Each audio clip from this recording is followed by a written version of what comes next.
Let me refresh. Oh, yep. It says live stream will begin shortly. Okay, so Okay, make sure my volume's off.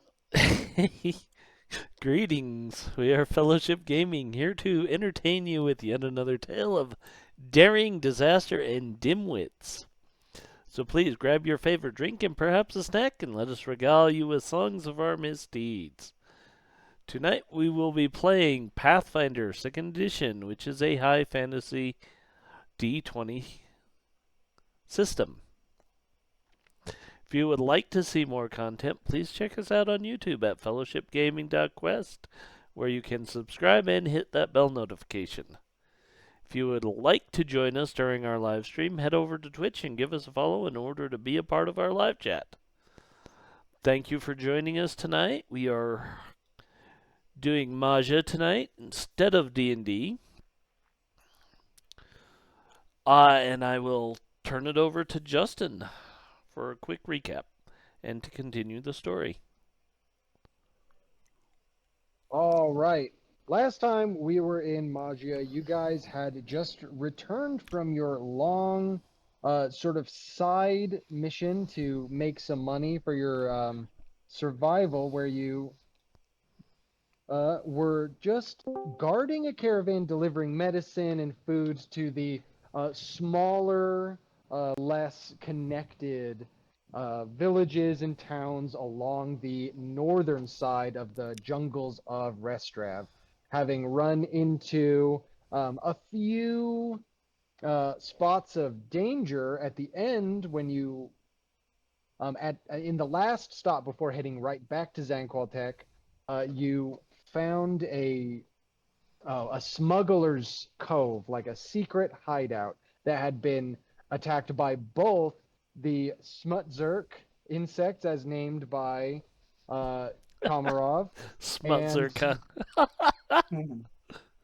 is that wrong? Did I say it wrong? It's Smirtza. Yeah, Smirtzuk. Smutzuk. Gosh, every time.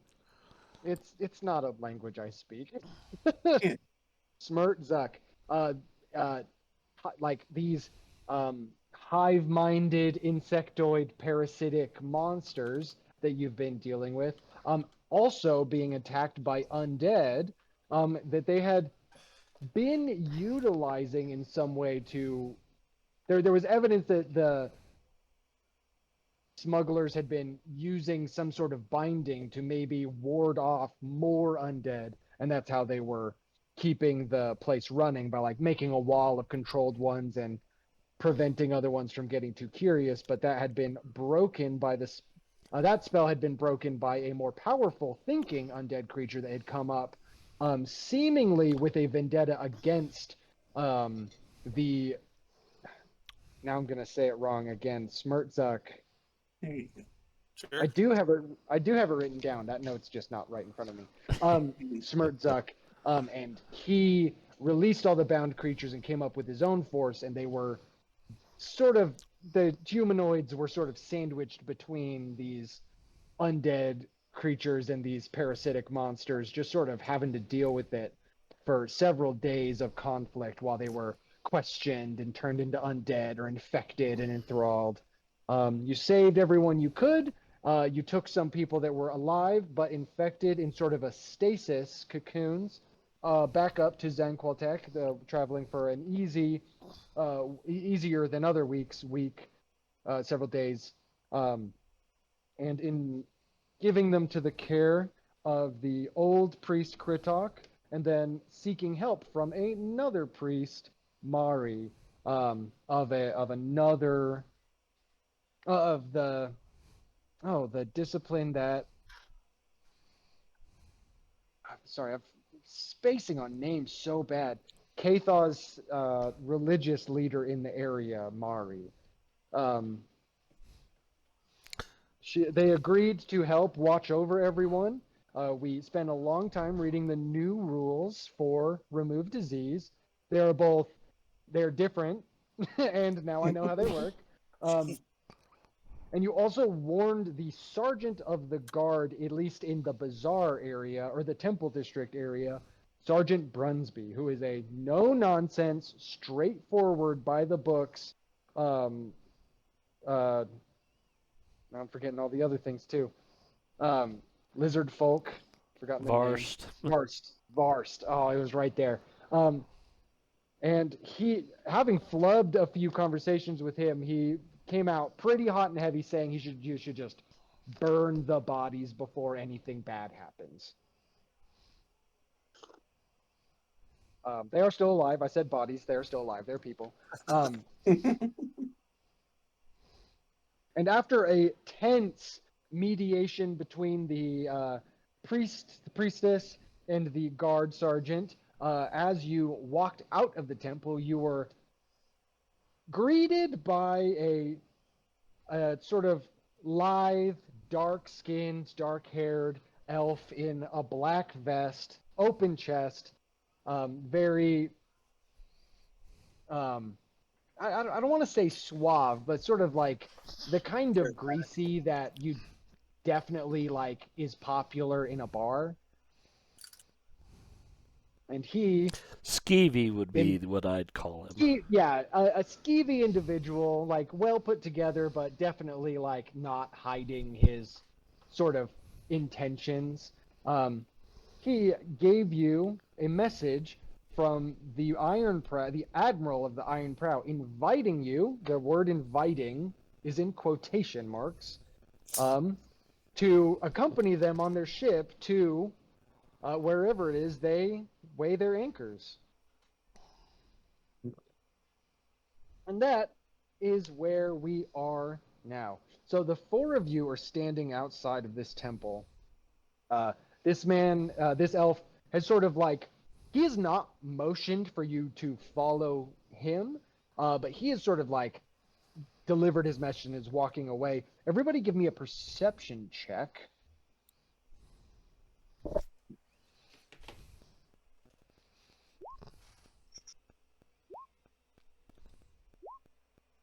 All right, here we go. Oh, wow. Yeah. I Those are think all that's a really first. good rolls. Oh, Magnus, you screwed our. you skewed our results. Magnus is going to be the one with the off dice tonight. The curse has been moved.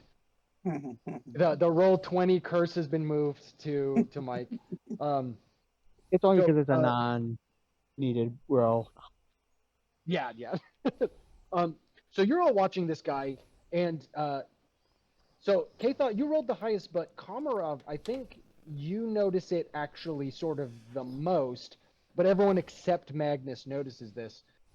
You are standing outside the temple of Geathoth after having this tense moment with this pirate associated with this really dangerous sect of pirates that you've been looking into and sort of accidentally doing a solid for saving the remnants of their smugglers cove, like these 10 individuals, I think. Yeah. And looking past the elf as he sort of walks back in the direction of the pier and the docks, there are two much larger figures. Like imagine he's like 10, 20 steps away, and then a block down the road is two much larger guys. Leoxandra is sort of being herded between these two guys. He was not in the room with you guys originally, and he's sort of been ushered away between two more pirates dressed like the other guy. Okay. Katha actually does kind of look at Komarov and says, "So do we see what they have to say, or?" And she doesn't finish the sentence. She does say, "or." And Komarov will just raise a fist and say, "This is the language of orcs." And then he will run towards the large men. Okay, so as you run, Komarov, you run past the elf towards these large men, and as he sees you running past, he sort of whistles, and the two dudes immediately like turn and grab Leoxandra, and he said, and feel free to keep reacting the way you're reacting. He is in very real danger right now. Yeah. And his amount of hit points are significantly lower than your amount of hit points. And this guy says like, "Oh no. He agreed to the invitation we presented to." That's not what his accent was, but we're just gonna roll with it. Yeah. He agreed to the invitation that we presented to all of you. He's just going ahead to set the scene. Little insurance, as he is, you all seem to be hot-headed. Yeah, I can't hear him. You can't hear him? Okay. So you run up. These guys draw swords. Go ahead and roll initiative. I don't have a map for this, or do I? Anything math if you try hard enough. Anything's a map if there's a grid. Very true. Mm-hmm. Okay. So I'm gonna set this up real quick. So Komarov is running forward after these dudes. And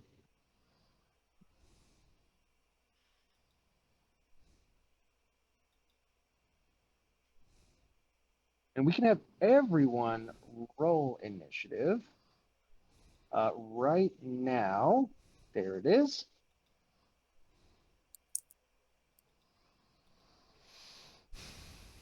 We need tokens to roll initiative. Yeah. Oh shoot! Sorry, I'm setting up the map. There it is. There we go. Okay. And then Komarov is sort of past this guy having acted first. There And, I am. Leoxandra is here. and I Sort of being can't pushed select my token. forward. It's not letting me select Magnus. Yeah. Okay, maybe you guys have to set your own guys down. I That's can fine. try. You can do that.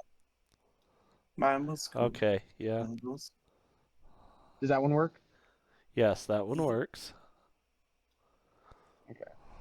So yeah, you guys can be sort of back here. This guy started walking away. Komarov sprints past him.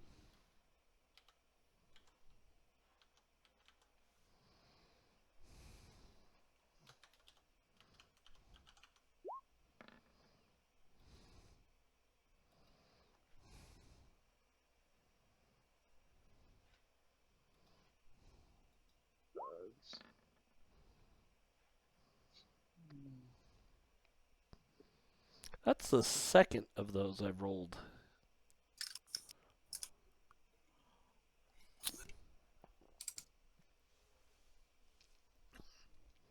Ethan's just excited about this session. Yeah, we get to fight again. I get to worship so hard. Ah, bring it.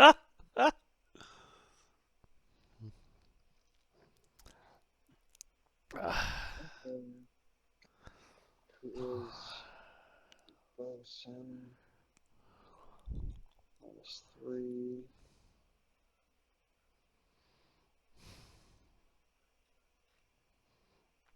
And 1725. Oh, you know what? I didn't roll for Leoxandra. He deserves to be able to. He deserves agency. He does. Does he? Does. Does he really? Does he though?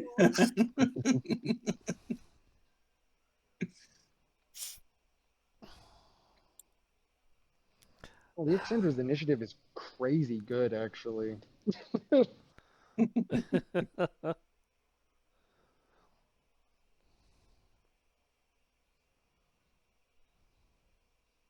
Okay.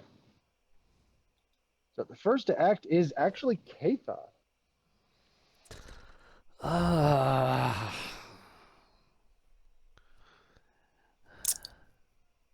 Yeah, she's really.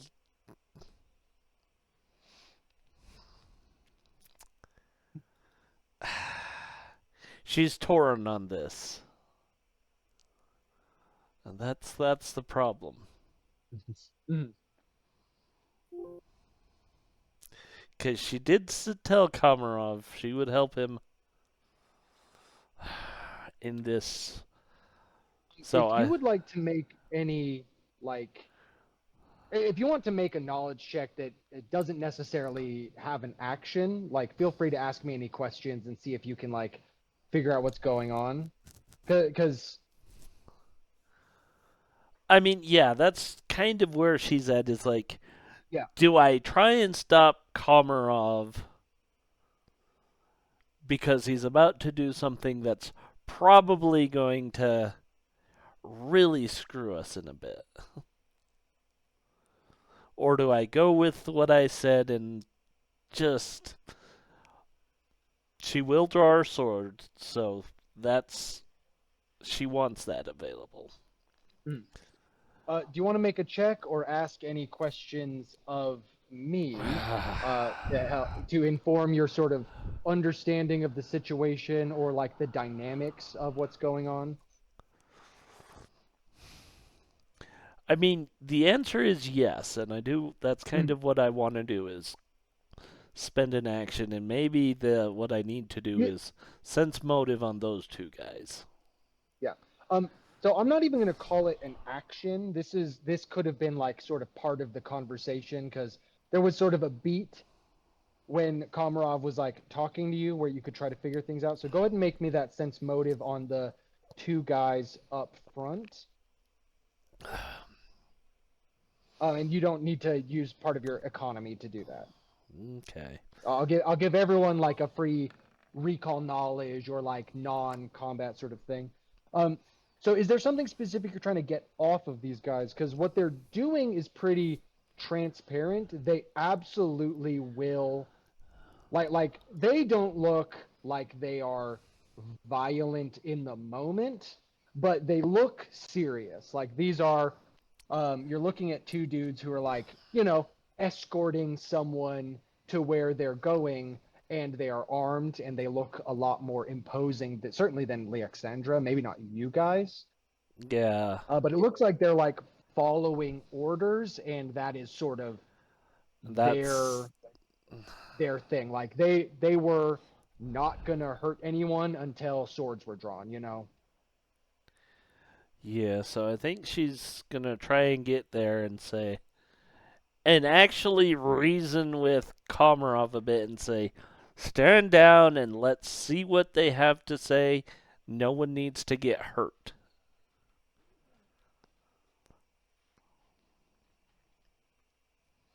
And she'll probably try and grab him. Sure.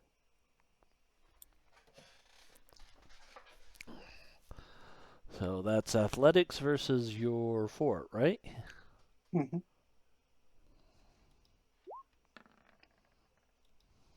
Wow, Casey's rolling so hot today. Hmm. Wow is right. I never Alright. expect that. So you got a success. Okay. And she's really just trying to hold him back and say, hold on, Komarov. Let's see what they have to say before this does turn bloody. They're not hurting your husband. Let's just follow. And he'll look at Keitha and Keitha's arm and go, I just want to talk with them too. That's fine, but keep it at talking. And let's follow as we walk. Let's talk as we walk. I get you. You can sense more of that.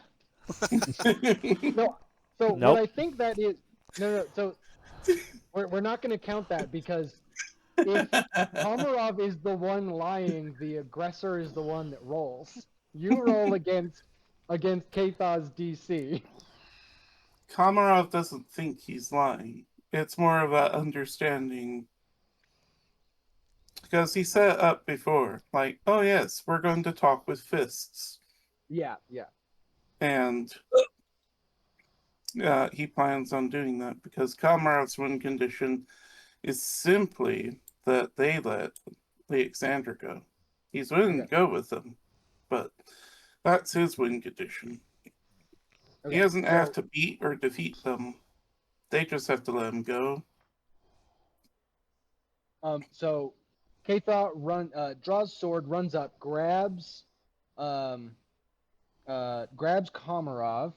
Next up is this elf that's sort of been slowly sauntering away, who you guys are now ahead of. He continues to just walk as you're grappled and sort of struggling. Um, I'm gonna roll athletics. He does a full like flip over both of you, like a full acrobat, lands in front of you, and turns around, and he is just going to. Now this is not something that is. He's also just trying to like urge you down. He does like this crazy flip as sort of a show that he's like, you might be stronger than like a lot of people, but you're not like the only person exceptional in town, kind of thing. Yeah. And he says, I assure you, your husband is going to be just fine. Um, he's just going ahead because there's not enough room on the ship you will be on. He will be treated like royalty, I assure you. And he's just going to sort of stop. He basically uses his last action to ready an action. But he just stands there in front of you. He's not holding a weapon. Okay. Alexandra goes next, and his action is just to sort of look. He's going to use society to send a message to Komarov fully 50 feet away.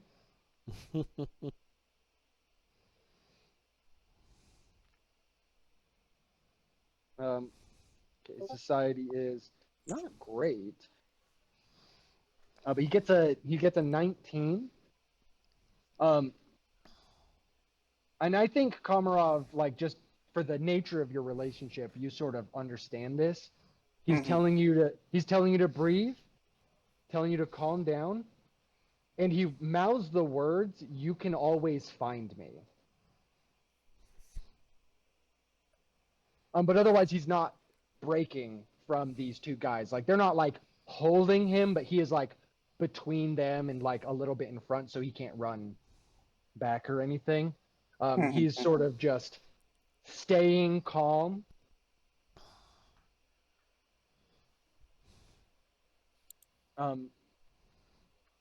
And yeah, they'll just continue walking. Basically, the thugs hear the commotion behind them, but seeing like Katha interceding and this elf interceding, they sort of continue to walk at a normal pace. So they don't sprint or anything. You know, they just move forward, and Alexandra walks in front of them. We come to Komarov's turn. Right. So that's probably not as good as this case, but I'm curious. So we're gonna try break free. Okay. Oh yeah, the dice like the drama. No, let me go. No, no. We'll get. Oh, Oh, Oh of wow. course. all right. And let's see his last action. Yeah, we'll just do that. Will be to look at this elf and say, if anything happens to him, I will rip your ears off and stuff them down your throat. love it. Dissipation. The That dice doesn't. don't. It's not the first time this one's heard it. It's okay. That doesn't. That doesn't do it. He doesn't say anything. Like you get the idea that you. That's against a will DC. Yeah. Yeah. Okay, so you don't quite critically fail. He holds his hands up, sort of like, just as like a gesture of like, I'm not holding anything in my hands. My palms are exposed, and he says, I from the stories we have been told, I'm sure you are more than capable of enacting your vengeance, and I promise you that I will be there. If anything happens, I will come to you, and you will not need to seek me out. Good.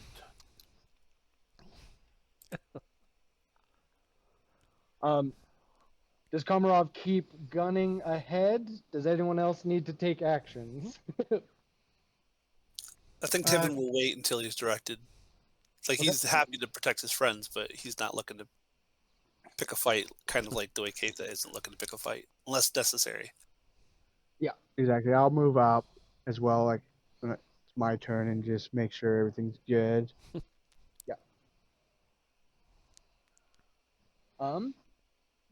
All right. If everything's more or less settled, we'll drop out of initiative, unless Komarov's trying to do anything sneaky. No, no. Okay. He's not in a state of mind for any sneakiness right now. Okay. So we drop out of initiative, having narrowly sort of avoided Komarov doing something really reckless and really crazy. Yeah, a little too hot-headed. I mean, you would too if it was your husband. No, yeah. Totally reasonable.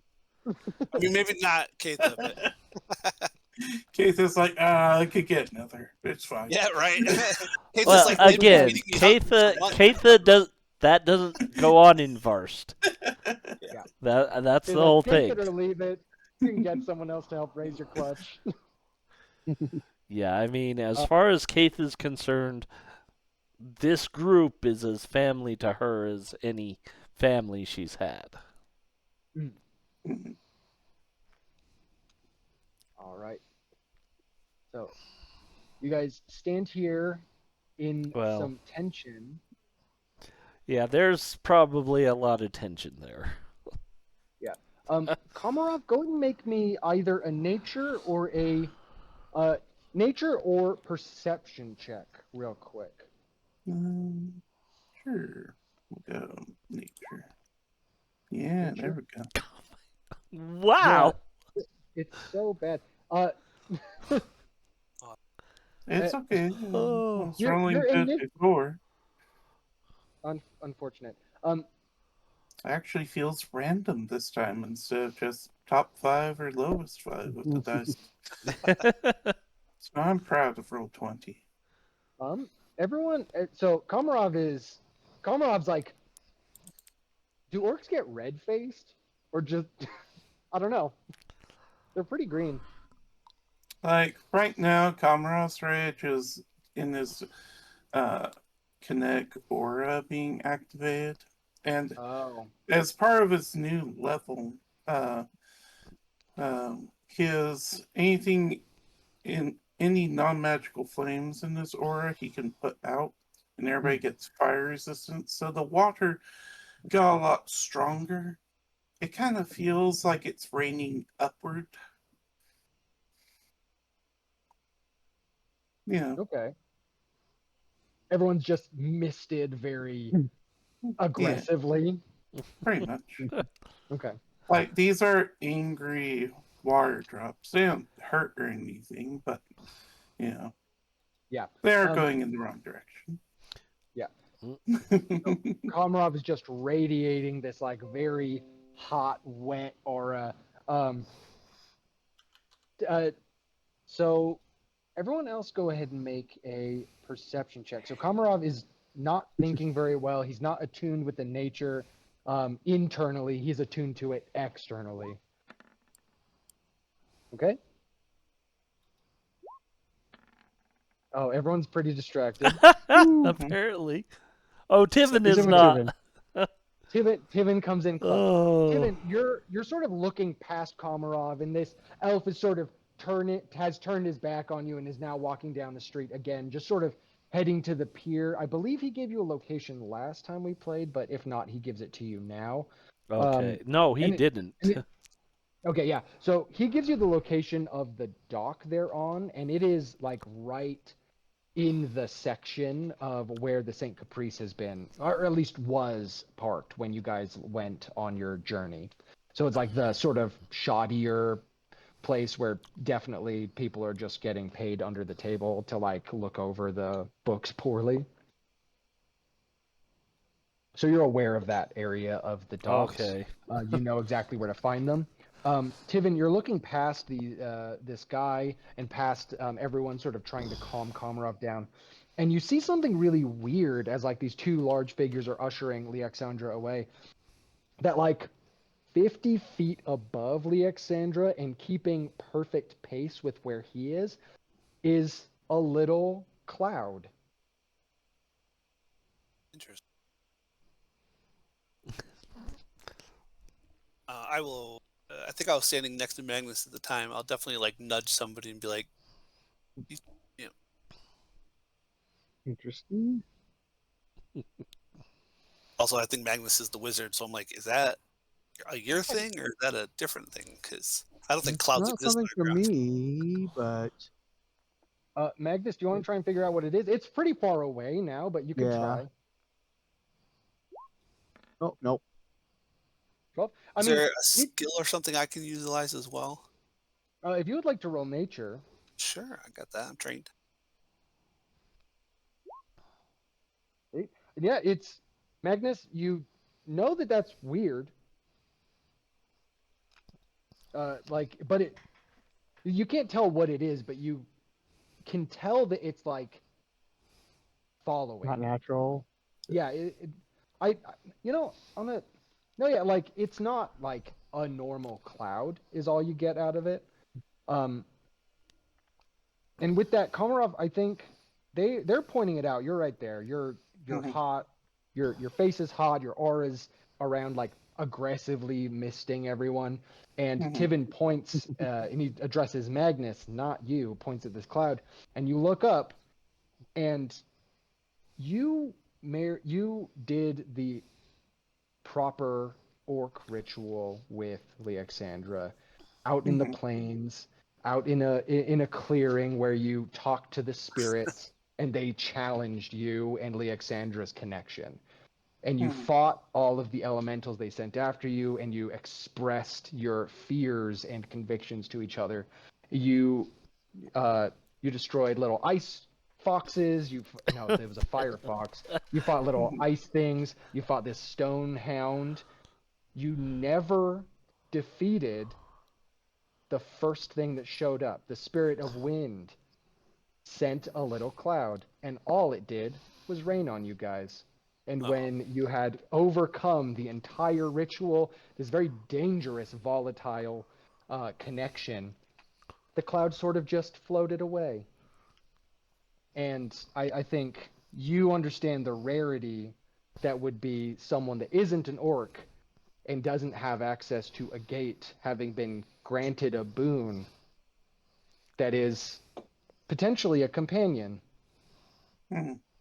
And I think in your like head right now, when Leoxandra said you can always find me, I think you identify that as like a sign.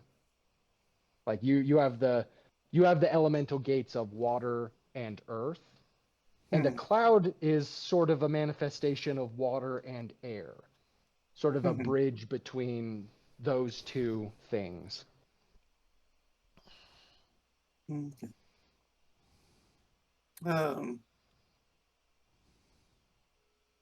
see. So if I understand it, this is a cloud following Leoxandra. Yes. Okay. Yeah, the cloud is above Leoxandra, but it's also, now that you're looking for it, it's actually super obvious. Mhm. Like, it's only 50 feet up. It's small, but it's like, if anyone was like looking around, they'd be like, "What is that?"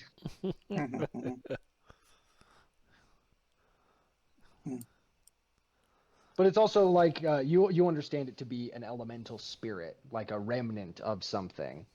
So Yeah. you would potentially be able to call on it or like communicate with it using using your connection to the spirits. Like it's following Alexandra, and like it's pretty far away now, but like it can fly and it's made out of vapor. So Nice. I Yeah. think you feel confidence in your connection to nature that like it would be able to help you, and it seems to have a connection to Alexandra. So if he's ever lost, you can be like, "Hey, go find him." Potentially. Okay. So, after he calms down a bit, uh, he'll close his aura, and he looks up at the cloud and says, "The spirits have granted a boon, and that cloud is watching over Alexandra. We'll always be able to find him."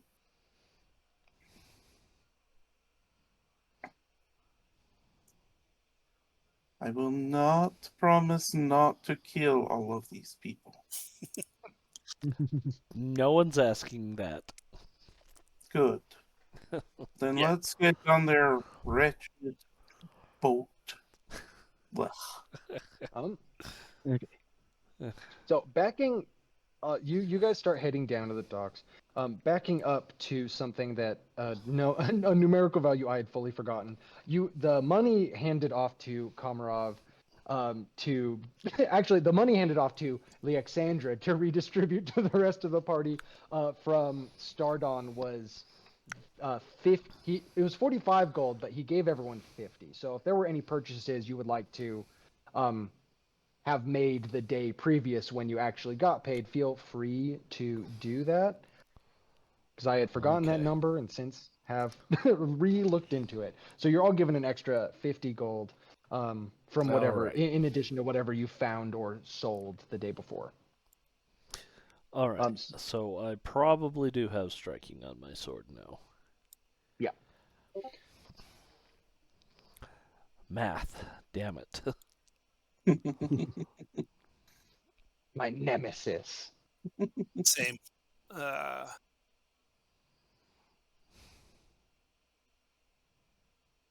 I posted.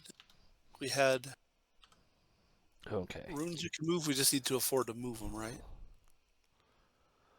Yeah, Oh, High did Priest we? Inspiring, Yeah, MAHI there rune. were 2+1 runes left Yeah, over. striking for Katha, striking for Tivins for his shield boss, and then 2 floating +1s otherwise. Oh, did we have striking runes? Yeah, yeah. There Oh, And was then with the no, there were two striking runes. yeah, You had okay. Yeah. no. This is a punching dagger. I don't recall what its proper name is. I keep Oh, wanting to say yeah. kukri, but that's not the same. Katar. Yeah, Qatar. And then you had the great axe from the undead priest. Oh, yeah. That And was what striking is as it? well. It's 10%? Yeah, 10%. So So 65, so that's 6.5.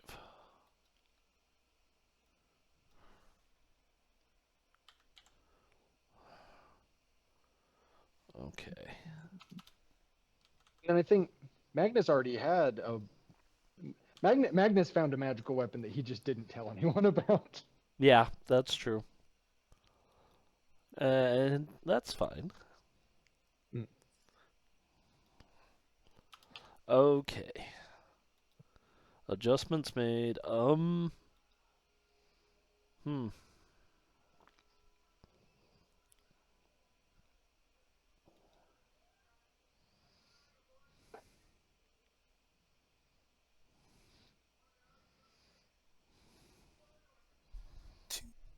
Oh, let's see. So +1 armor we can actually get. I don't think. Oh yeah, how much is We that? can't afford it. Oh, It's 160 gold. Oh wow. So yeah, we can't afford that, but it's available now. Oh yeah, it's 5th, huh? Yep. Yeah. Yeah, no, I can't think of anything. 5th isn't exactly the best level for magic items. Yeah. No. And I think we're saving up for magic armor, so. Like, how close is everybody to that? I'm at about half. A half? I don't have it. Yeah, I have 50 gold apparently. If I had more, I'm sure, but I didn't write anything down because Hmm. my Yeah, brain. okay. I have And 79 gold. it was 50 gold that we just got. Yep. Yep. From them. So you need 71 more gold. Or no, is it 160 No, or 150? 90. It'd 90. be, Okay. yeah, 160. It'd be 91 more. Okay. No, 81 more gold. 81. Okay, because I have 77 gold. And that would be magic armor. But I mean, Yeah. now let's talk to these people. Okay. Yeah, They're saying we did them a solid. Let's see what that solid turns Mm-hmm. into.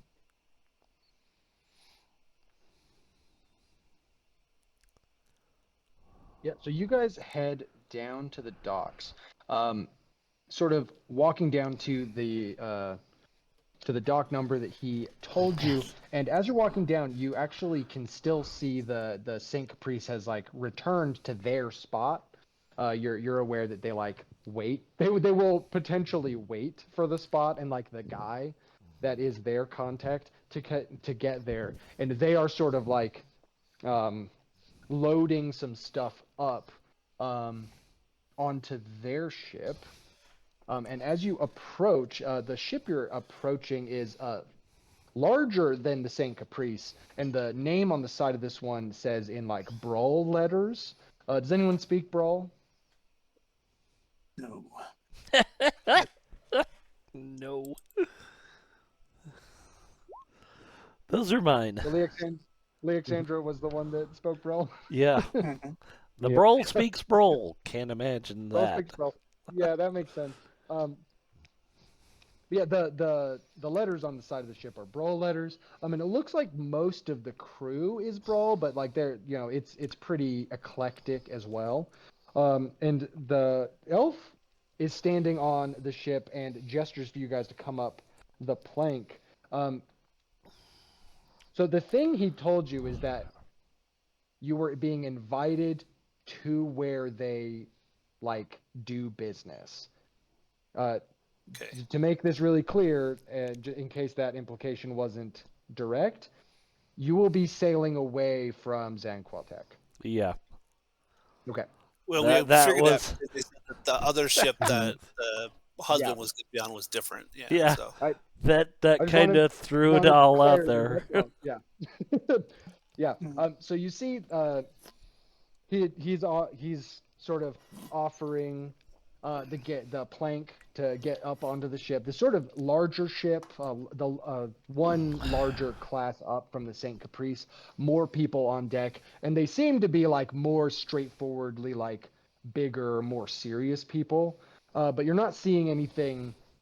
Uh, uh, the obvious presentation of them is just sailors, just a Yeah. little straightforward. Um, Mhm. and he says, uh, that the elf opens his arms and he says, "Welcome to the Squall." Sort of a common name, but it serves just fine. And he sort of does like a little ironic bow as you guys all approach. Mhm. Real quick, Mhm. for Komarov, while they were getting rings moved over, um, he would have said goodbye to his horse. just took it outside the city and sent it out on the plains to live. Okay. And probably tried to find someone to sell his cart to. And mostly intact cage. Yeah. So Komarov, you only know like 7 people, Right. and Like, it's a Jack and the Beanstalk type of deal. He'll take the first offer because, again, he thinks, oh, that must be right. go ahead and as you're sort of meandering through the trade area, just getting your affairs in order, just a couple hours go by. Yeah. Go ahead and make me a diplomacy or what kind of skill are you using here? Diplomacy's fine. Diplomacy? Okay. Yeah. It's like Underworld. Okay. The caves has a very eclectic following. So someone you don't recognize comes up. You're like selling a mostly intact cage, a very repaired cage, and this cart. They offer you a quarter the price of both of them. Okay. They're like, that looks pretty bent up, but like, if you don't need it, I could use it. Yeah. I don't recall exactly what you paid for it. I know it was 10 for the cage, but I don't remember anything about the cart. Yeah. I think Kaith is probably going to be trying to buy herself some pow fruit. Nice. The preserves. What kind of describe the fruit to me?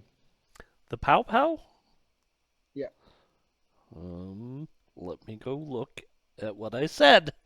That's right. Just Read not it. what I remember reading about. Read it out It's for all bright. the followers. The pow fruit is a bright red fruit in Restrov, highly prized for its sweet flavor.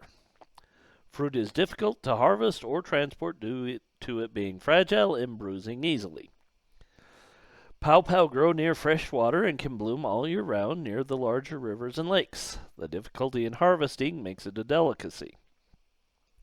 It is also used to make a preserve from the high sugar content, which is shipped to many markets. When used fresh, it makes sweet sauces, which are used to flavor some of the more bland plants in the Vars diet. Pow fruit. And that's gonna be super easy to find, like a big. That's right. That's why she's looking. Yeah. Probably a big jar will run you like a silver, and then like a smaller jar is like 5 copper. That's awesome. Okay, yeah, she'll buy the big I'd like jar. to imagine Tibbetts never had sugar. Any sugar? Probably not. I mean, think of dwarven diet and underground. Like, I think the odds of them having access to sugar. Yeah, that's fair. Anything really sugary. I mean, they've Yeah. got sugar, but it would be more starch. More starchy. Yeah, it would be like. Yeah, Katha gets this clay jug and is just like, I've got some. Is it like a nice clay jug, or is it like a Winnie the Pooh style clay jug?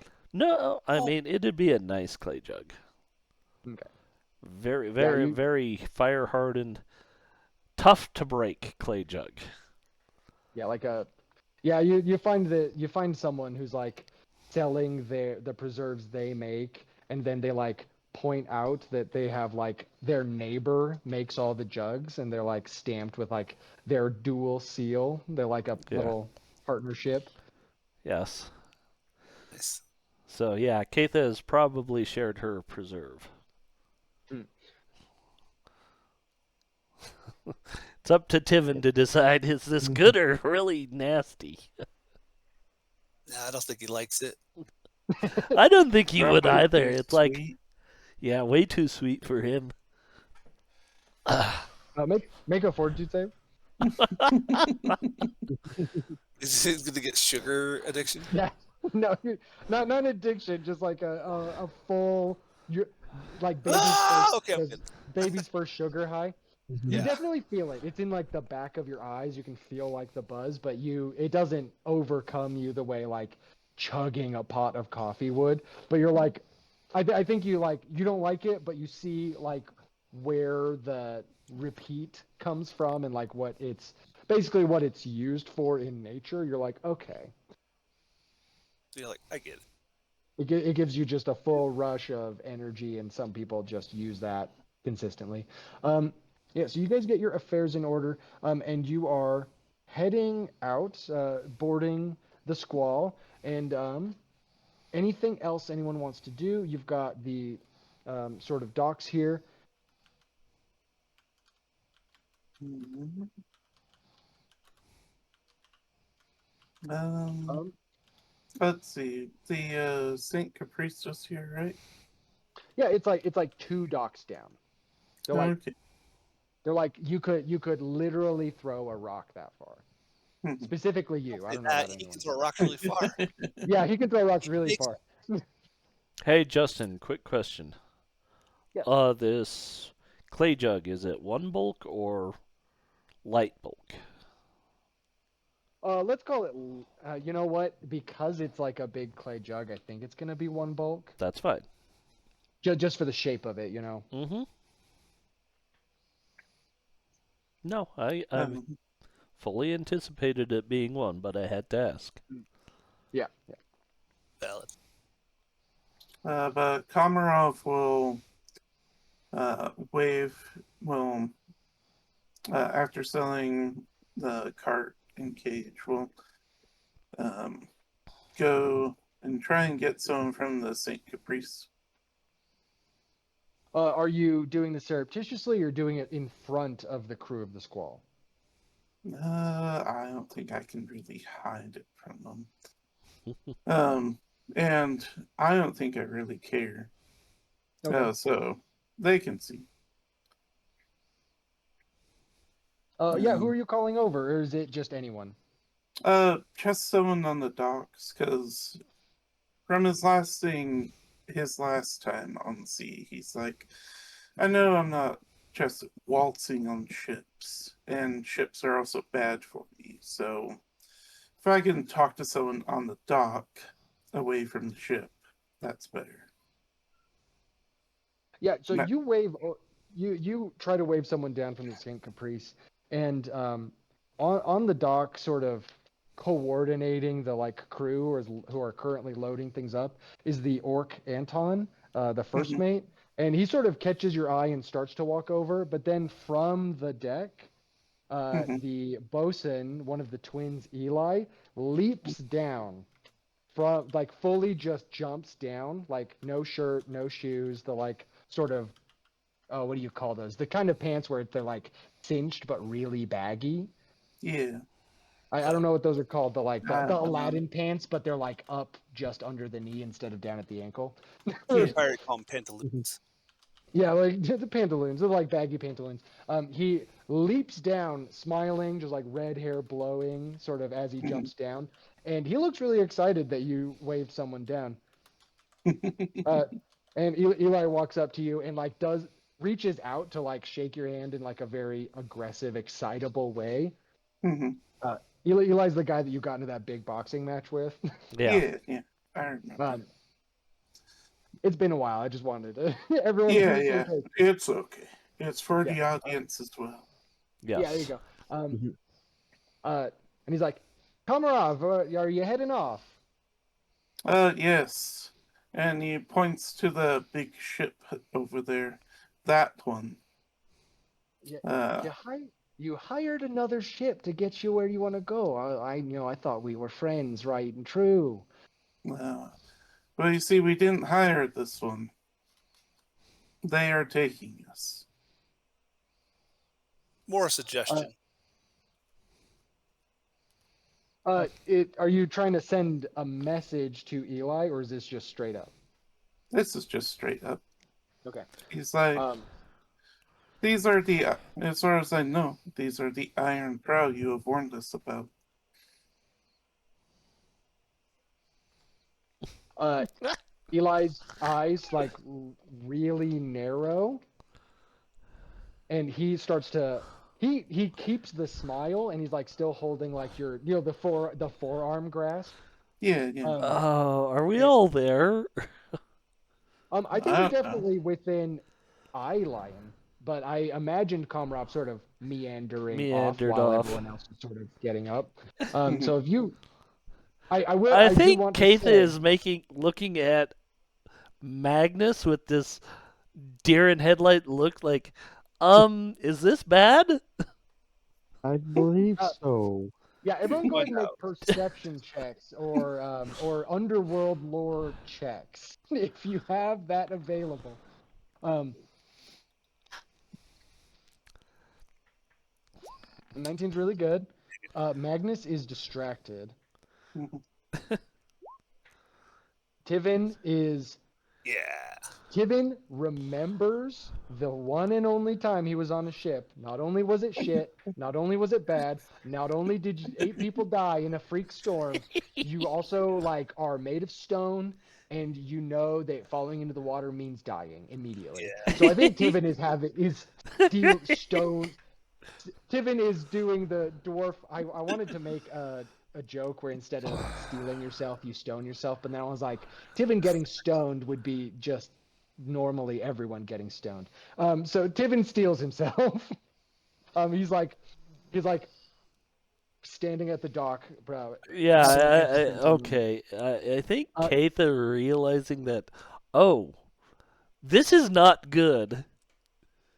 She's yeah. going to detach herself, walk over to Komarov and say, and she is gonna try and pass a message of like, this isn't this is fully not, we're slighting you, this is fully, we were told we're Mhm. going. Katha, I But think with that she's, perception check, uh, but so not you can like absolutely go. openly. She's Yeah. like, come along, Komarov. Our, I can't Host. think of the word. Uh, uh, escorts, hosts. Hosts. hosts. That's right. Yeah. Our hosts are waiting for us to take us to show us their gratitude. Uh-huh. Sure. Yeah. Anyway. So And that she's, the perception check was to like hear if they could hear Komarov talking so blatantly about who they are. They're not wearing like the colors. Their flag doesn't. Their mast and like the flag mm-hmm. isn't the sign of the Iron Prow. So K-Thought, you can choose to make either a deception or some kind of performance to try and like basically just take the attention away from Komarov having a very obvious conversation with a different sailing crew member, and hope they don't hear him say the words Iron Prow in the middle of a busy street. Mm-hmm. Oh, okay. Uh, Yeah, I'm looking. They're the same number. yeah, I think It's if not high. uh, Komarov, Okay. you can choose to Oh wow, she read pulled it too off. good. You pull it off you Komarov is talking to Eli. Eli's loud. Eli's boisterous.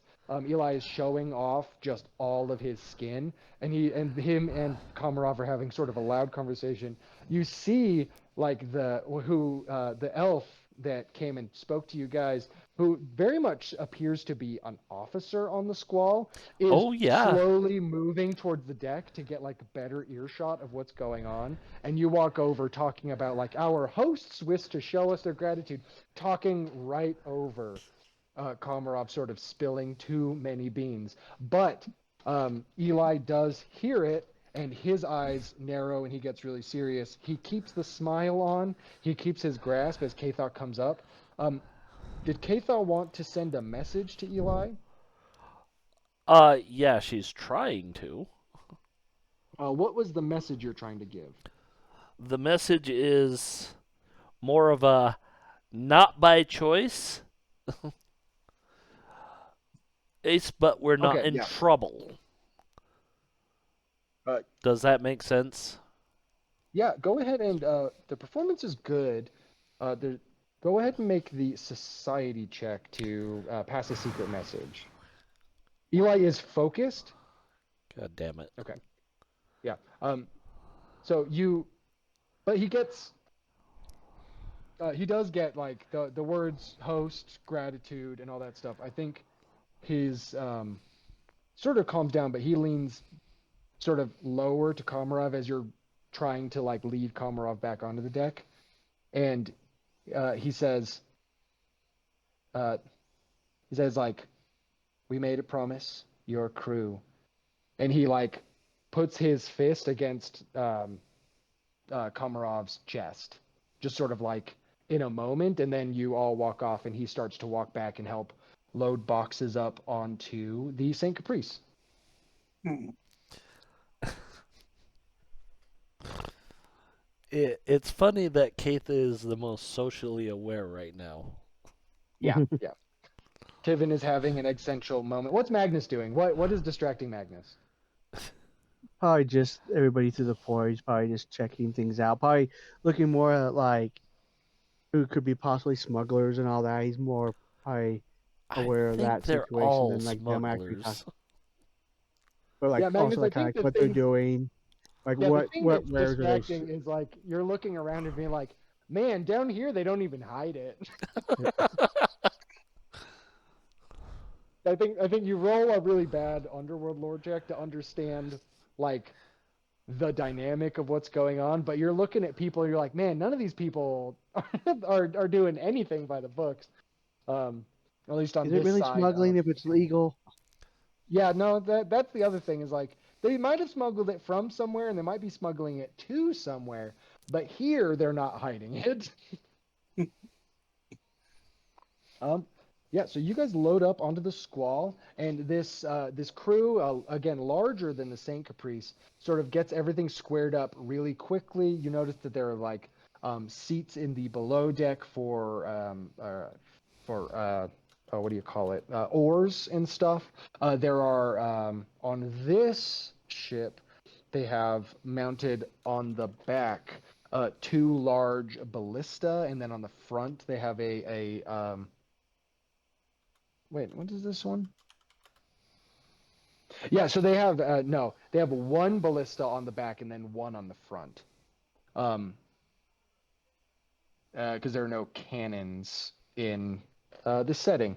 So they have ballista mounted on the deck of everything.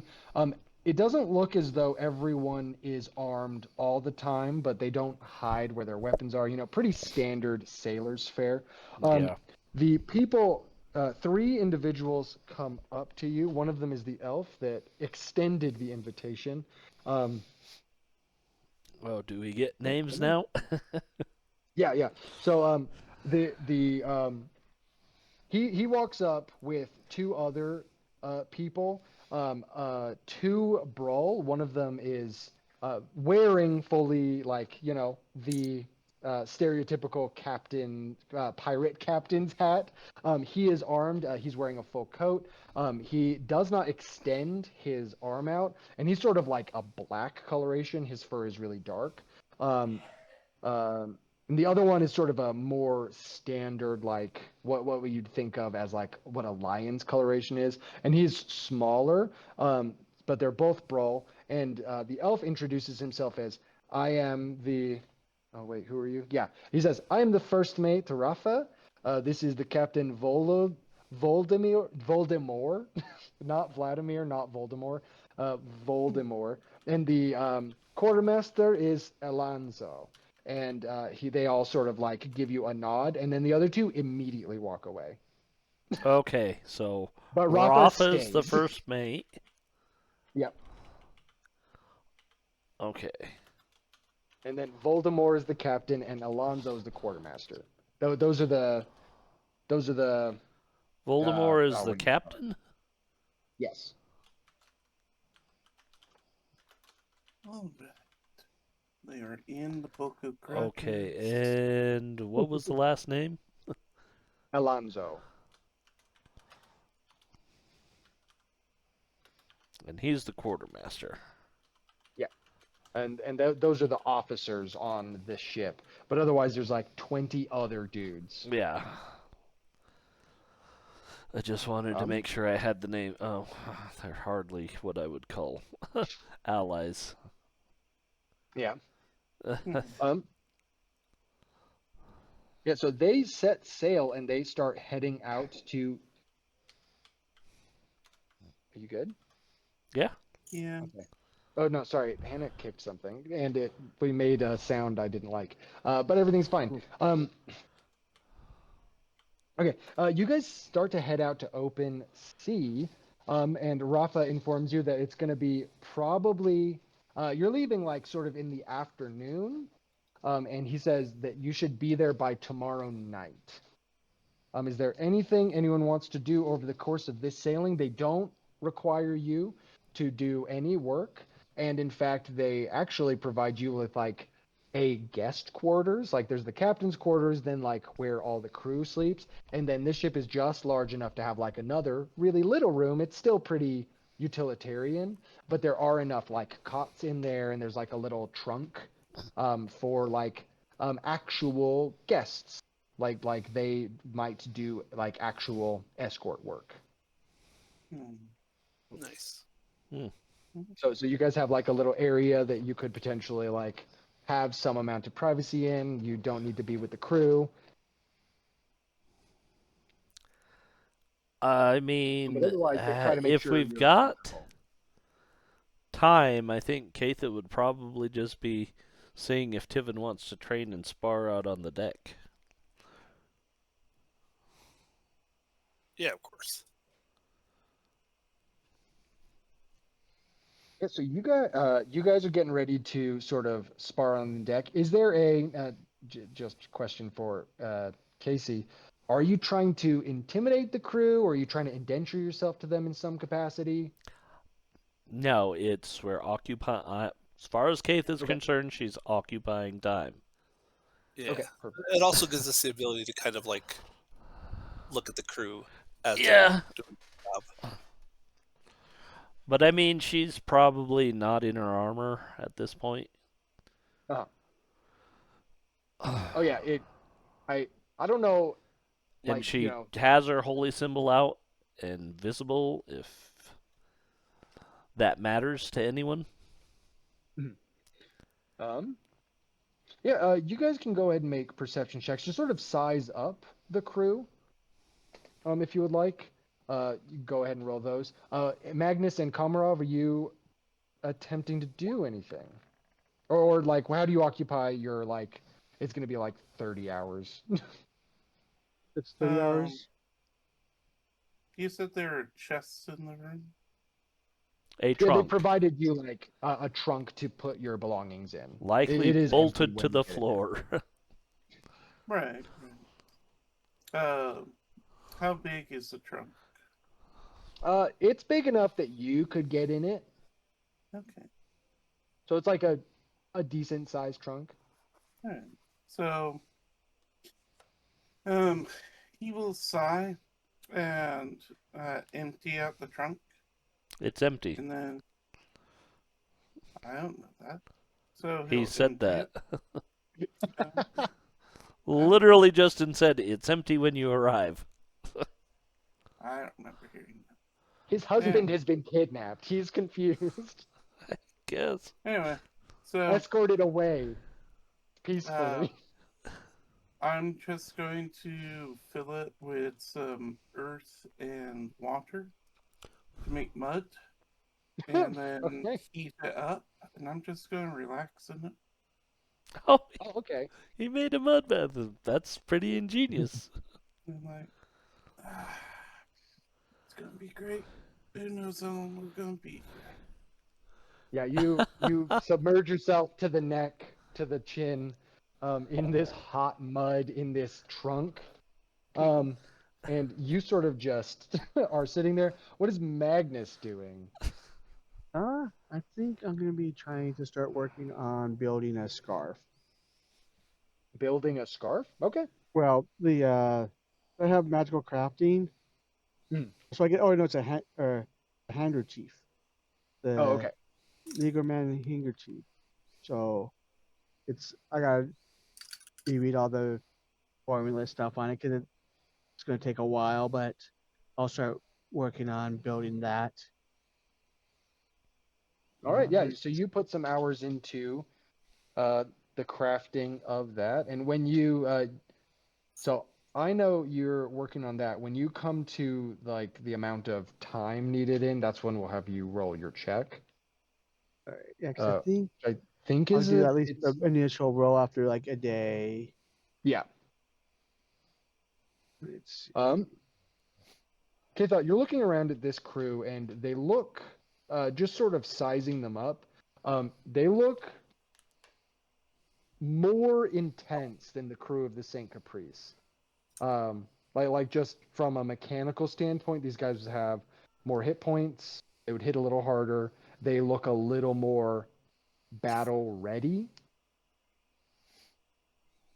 You're seeing more rough guys than like the Saint Caprice. Like they obviously could handle themselves. Most sailors are strong, competent, coordinated, stuff like that. Otherwise, you die in the ocean. Um, but these guys look like they use weapons to solve their problems. You also notice that they are watching you guys, not like eagle-eyed, but like they're definitely keyed into what you're doing all the time. Okay. Tivin, there's no dwarves, there's no I'm just orcs. trying not to get killed by Keitha. Yeah, yeah. Um, Casey, any question? So that's just like general stuff. General Anything you're stuff. looking for? Um, not specifically, no. Okay. Uh, Um, but yeah, you get that the crew is wary in the way that's these are more violent men. I think you can just see it on their faces yes, and in their hands. probably.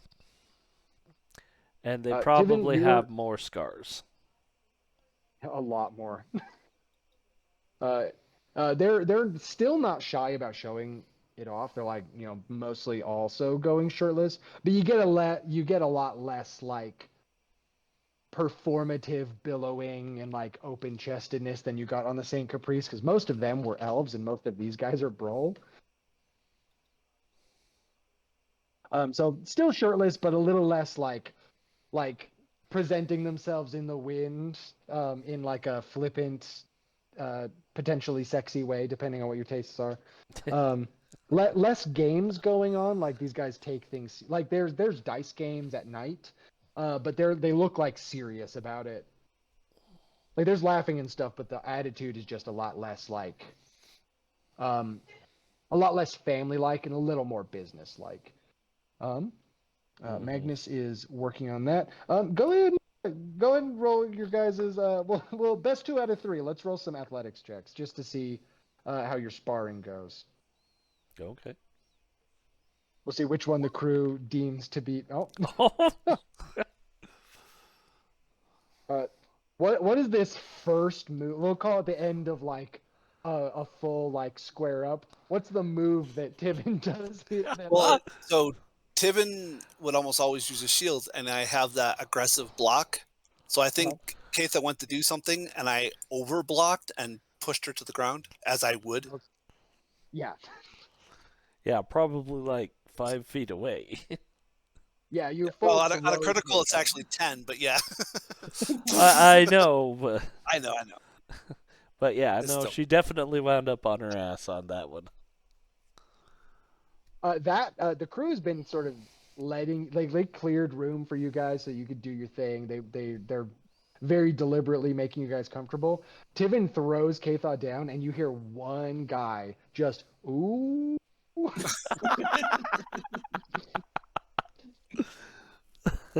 I make note of him. Yeah, that human guy, very normal looking.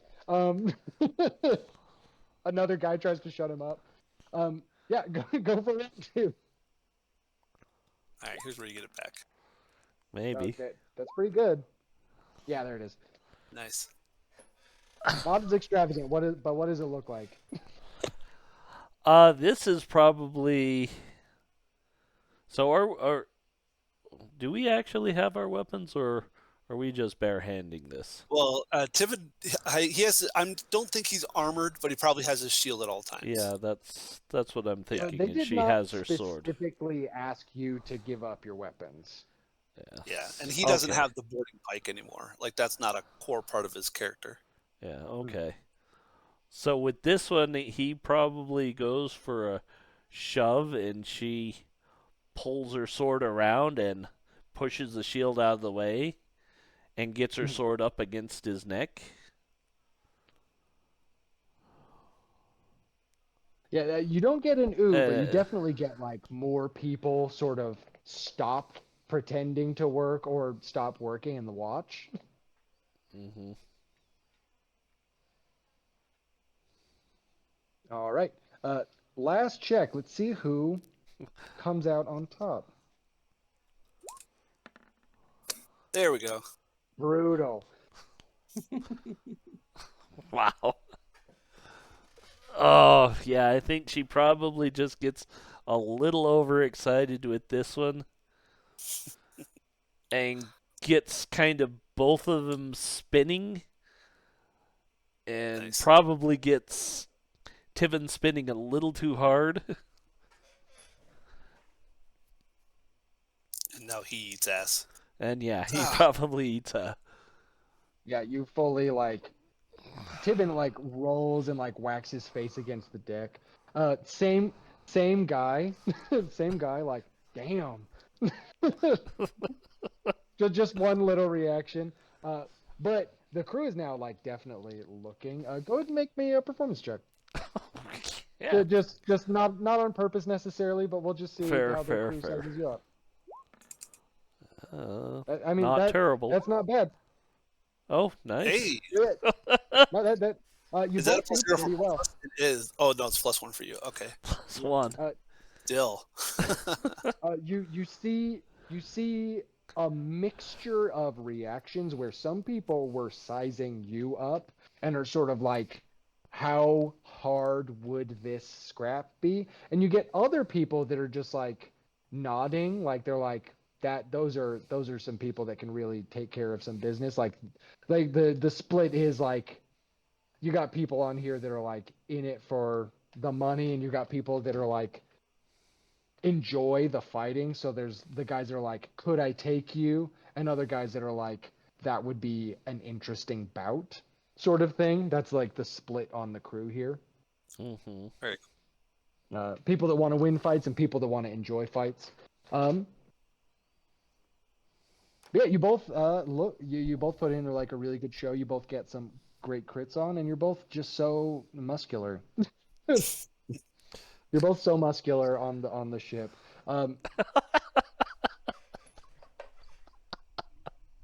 Yeah, that's it. Yeah, That's a fair But- estimation, because, yeah, yeah. I would say they're both pretty muscular. go without question. We both So got a +8 the- in athletics, right? So I think we have the same. Uh, I make up for it in width. Yeah. Oh, Keitha.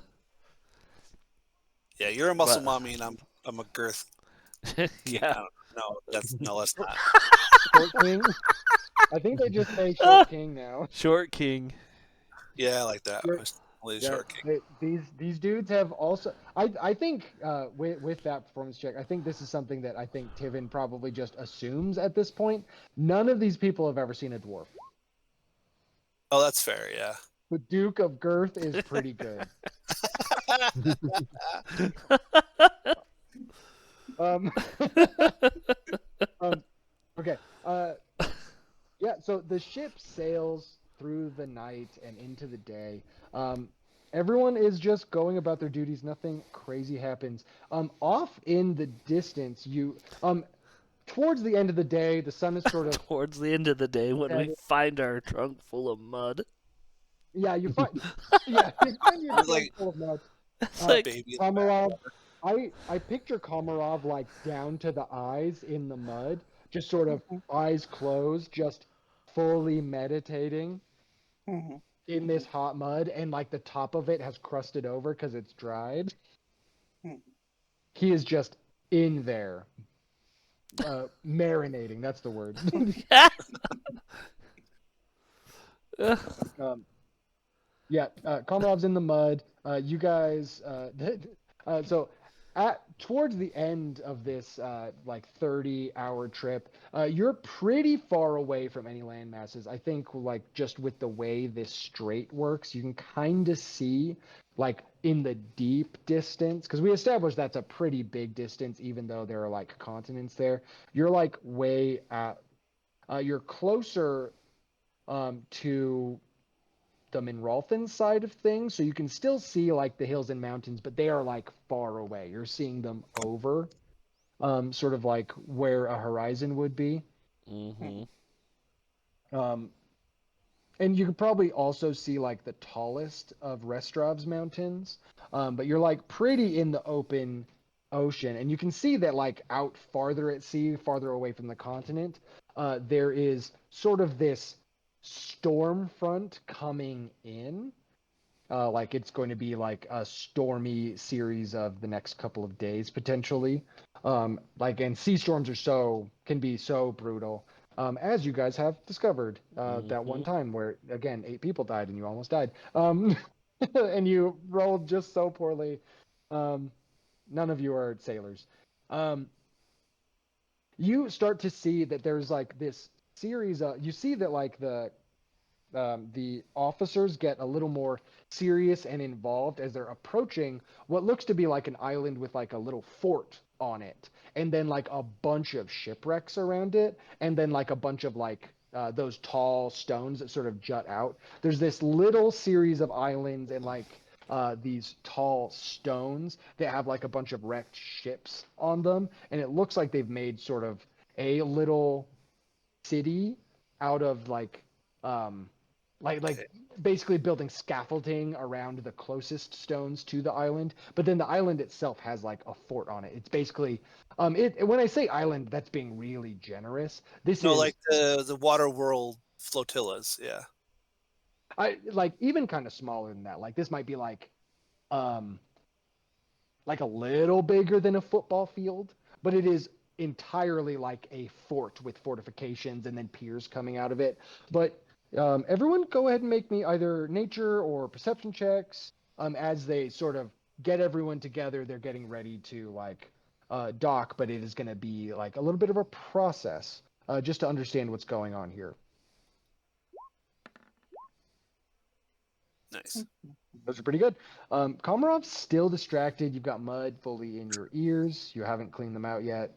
Um, Tivin and K thought what you're looking at is like these guys seem pretty confident in it, but they are having to navigate around these rocks, like even ones that you can't see. You know, the ship goes down underwater Mm-hmm. way farther than you expect it to.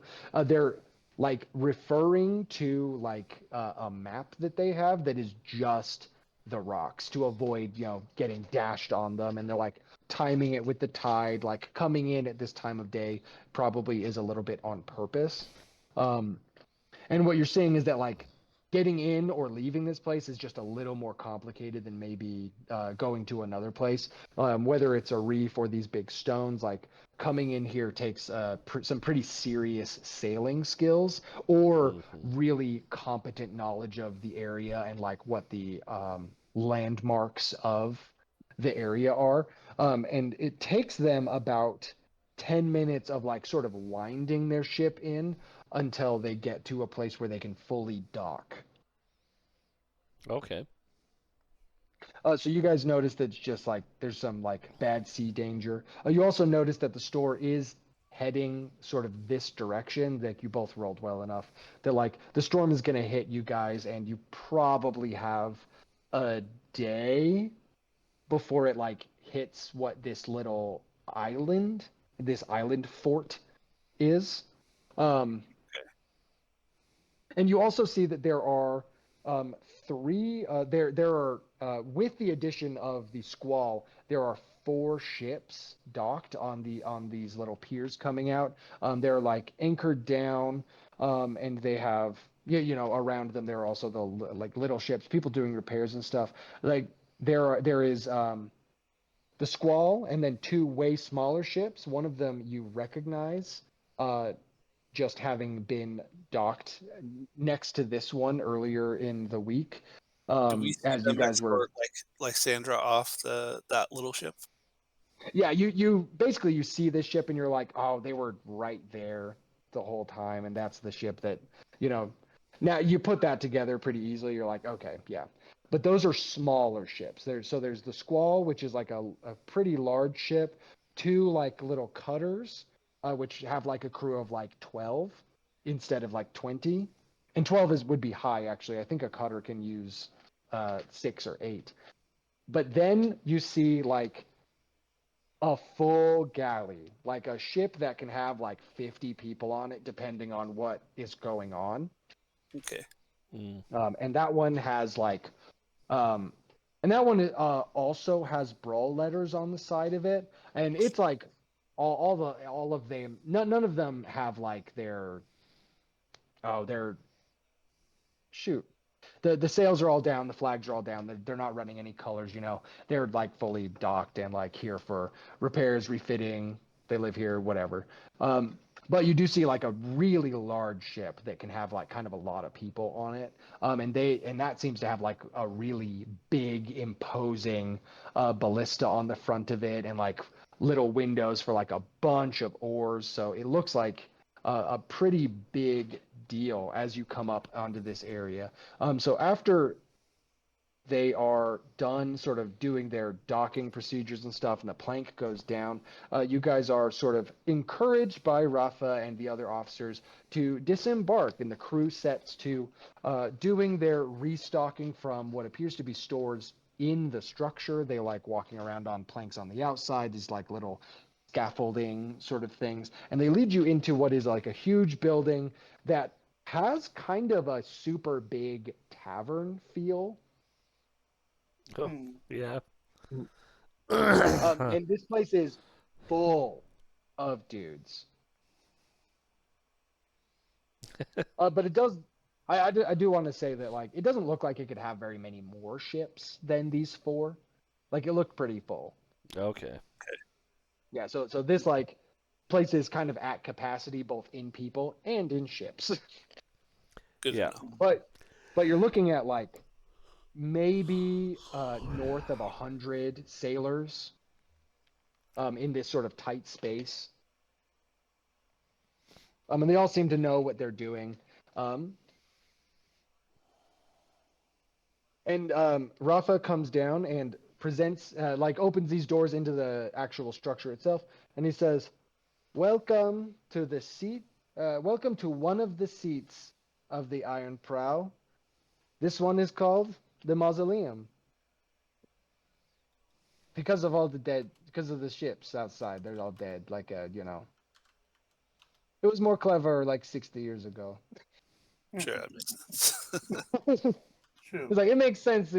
Sailors aren't that clever. Come on, come inside.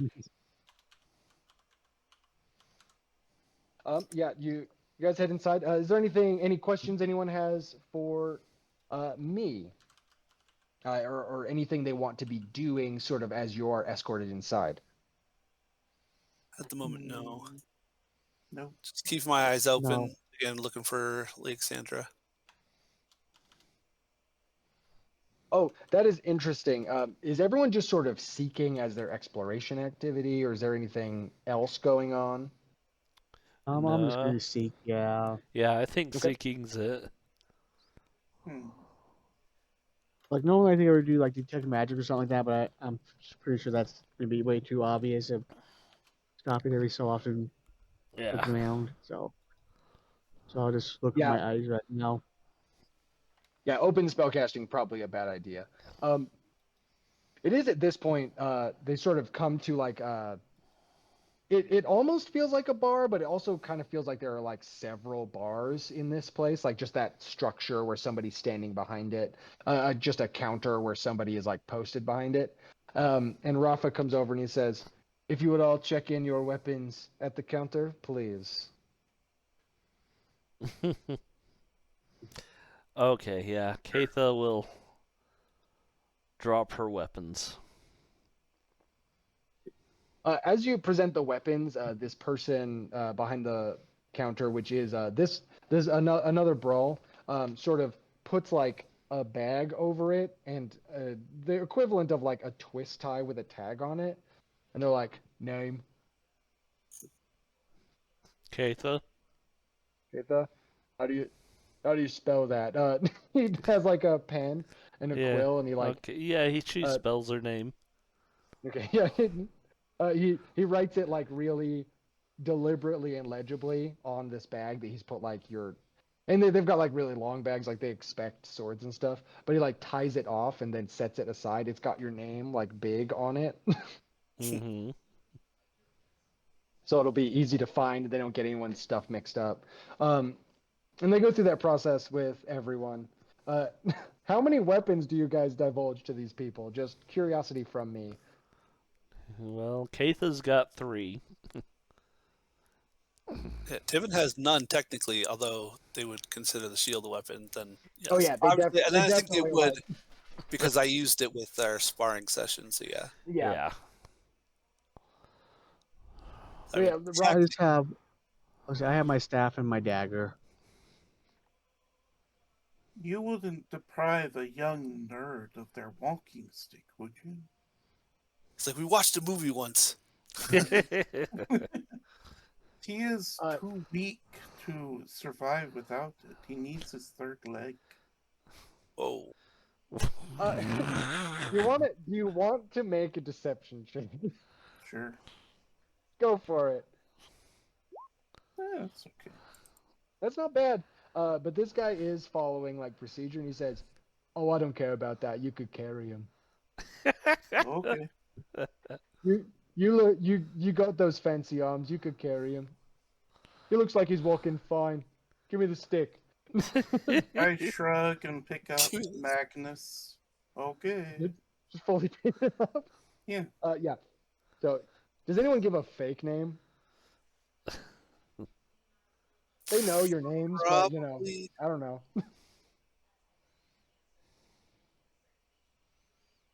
I don't think Tiven would know enough to give a fake name. Yeah. And like Rafa definitely knows your names, but like this guy doesn't necessarily know your names. Yeah, so all of your guys' equipment are put into like these big burlap sacks, and they're tied off, and they have your name written on them. And I think the attitude of it is like it's definitely the intention is that like you get your stuff back. Like this isn't like shady or anything. Um, and he says, "Welcome to the mausoleum. You know, good. Have a good business. No one comes for pleasure. It's always business." With that attitude, it certainly is. Okay. I Been guess on we this look at long and Keitha looks at 7 Rafa and years. is like, "Okay, now what?" All right. Rafa takes you guys into sort of this, sort of a. Let me double check, make sure I'm describing this right. So you come into this sort of large area that splits off into a few areas. There's tables everywhere. There's guys going back and forth, people carrying crates, and they take you through. Now there's a door sort of on the east side of the building, and he walk past like a bunch of tables, a bunch of people like that are doing like dice games, a bunch of people that are like doing like actual just work, and they knocks on a door that is totally plain. There's no reason to believe there's anything interesting beyond this door, and you get he gets some sort of signal, or he's listening at the door um, to open and enter, but you do notice that he does like wait for the signal, very slight. And he opens the door, and you come into a pretty well adorned room, but it's not a large room. You come in, and there's a table with like 7 seats around it, and at the head is just this staggeringly large brawl man, like with a full like great sword on his back. Also, I will say that like most people also don't have weapons. Like it's not just you guys. Most people don't have their weapons. This guy does have a weapon, full great sword. He's wearing like a long coat. He's not wearing a hat, and it looks like, at least for a Brol, he's like the Brol equivalent of being like pretty bald. But the like fur and like hair on his like chin and neck and chest is sort of just this big over like uncontained mound bursting out of like one of those shirts that like cinches up like it like or like the V goes like halfway down your chest or like all the way down your chest and then you can like tie it up and he's just left it open. So he's got like just the bottom half of a lion's mane. Yeah, got it. Um, Okay. Thick scars on it on his face. And he introduces himself. He says, "I am Admiral Dodge, leader of the Iron Prow, and I hear you all have done us a good turn." And in one of the seats is sort of a human woman. It's like dressed like a sailor, but she also has she has like a cutlass, but she has also not been disarmed. Okay. I will put Magnus down and say, "Easy, easy. I know they took your staff away. Your weak nerd legs."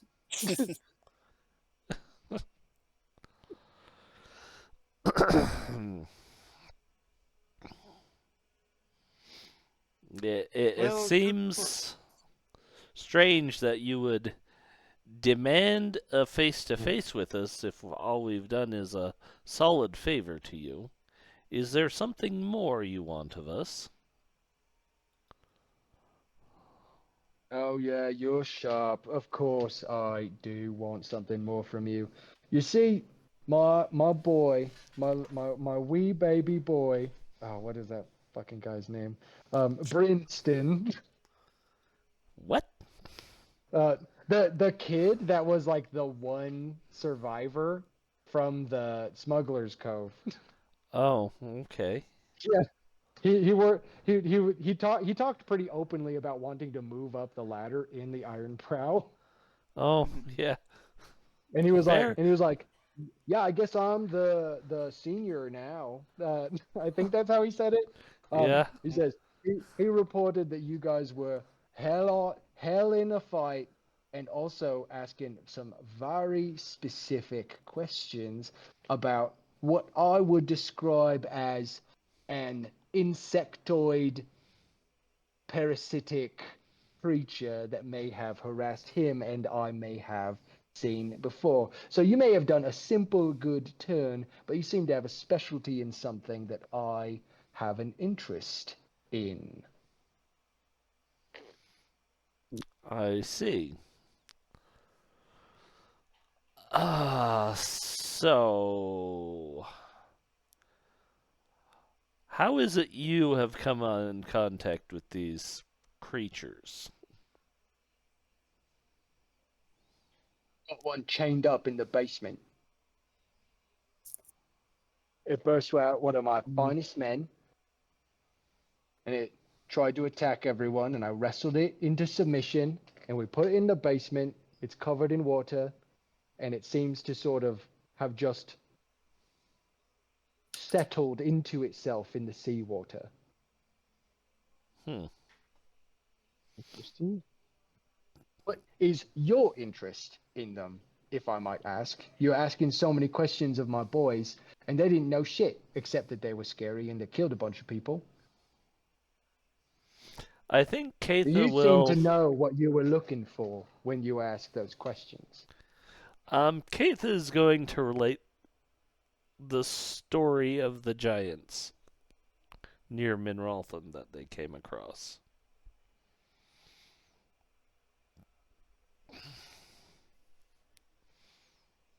He's sort of got a drink. Does everyone? They offer you all drinks and to sit down. The woman is quiet. She's just sort of sitting at the head of the table next to Captain Dodge. But there are people coming in like with food. It's not great looking, but it smells good. I mean, Keitha's all too happy to eat. Yeah, they did not feed us on the ship. I don't know if that's Rafa true. Rafa looks I at heard Dodge, nothing and he's about like, food the entire journey. Uh, If I couldn't make water, I wouldn't have drunk either. Rafa very obviously like doesn't say anything. He's standing just behind you guys. He's not seated. He looks at Dodge and he's just like nodding his head and he's like, no, and he mouths like, no, we fed them. Dodge looks up at him like, okay. He's sort of like running his finger over like a big goblet. Like his glass is different than your guys. What you're presented with tankards, and he has like a big like metal goblet.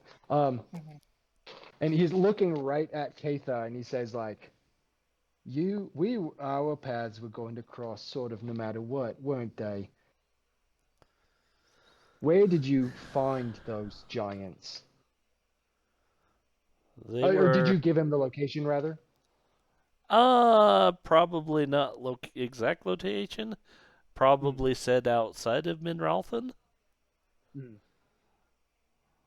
but I don't think she didn't give a specific. Although I know she does know where the. Pretty sure Yeah. she knows where it is specifically. Yeah, I think Kathar could find it pretty simply. Could find it, describe it, where someone else could find it, maybe not. Yeah. So he says, oh no, she has survival. She probably could. Never mind. yeah. I'm sorry, you did ask a question and he responded with something else. What was your question? Oh, you expect me to remember now? Yeah, man, I also I had an answer for it, which is why I was like, oh man, it's gone. It's fully gone. We said too many words between those things and now they're gone. So I think it was something about the giant. You told him about the giants. Did you ask him about giants? No, it was about No. the Okay. bugs. How did he come across them? Yeah. That's what she asked. Okay, that's what it was. So and he responded with one he's got in the basement. Okay, now Yeah. we found it again. So he's got one, and he claims to have it alive, chained up. So you relay the story about the giants and like your first encounter with the. Oh, I'm gonna say it wrong again. Schmertzuk. He could Schmertzuk. also have his own word for it. Yeah, he could. He probably he does, calls, in fact. he calls them hell wasps. Hell wasps.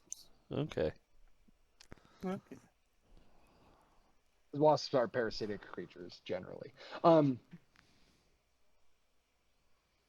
he knows that. This guy also sort of into parasites.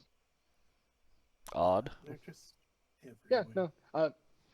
So he's like, so you saw the giants and they erupted into these same hell wasp creatures outside of Minralfin.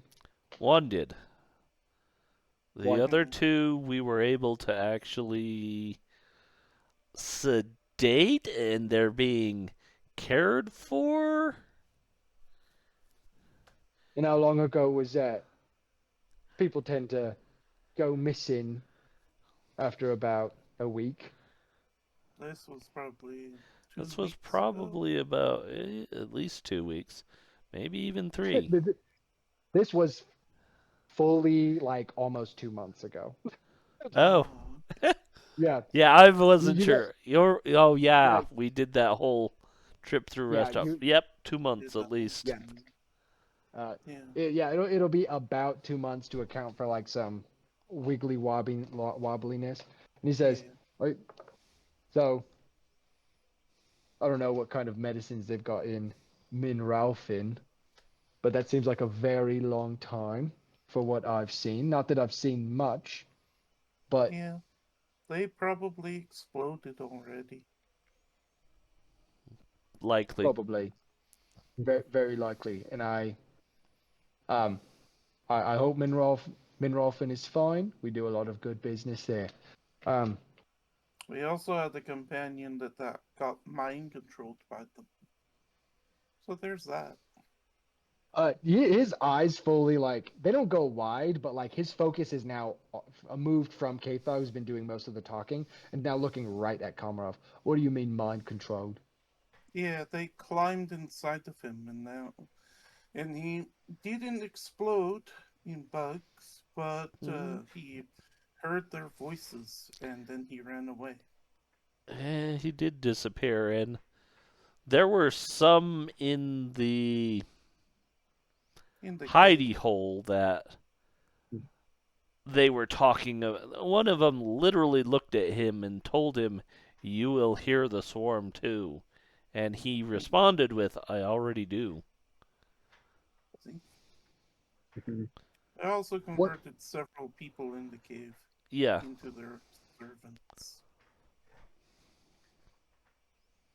And he's sort of like next to his cup, he's got like a piece of parchment that is like doesn't have anything on it, but you see that like he flips it over and looks over some writing there. It's all in Brol. Um, Mm-hmm. and it looks. Make a perception check real quick. Why did none of Just us take Brol as a language? yeah, We're not for real. Because smart. I'm the dwarf. I'm not from here. We have Magnus the nerd who has intelligence. The rest of us were like, intelligence is stupid. We Yeah, have things intelligence is to beat stupid. up. It's such a funny sentence. Um, Perception, okay. Oh, pretty good. super good. Yeah.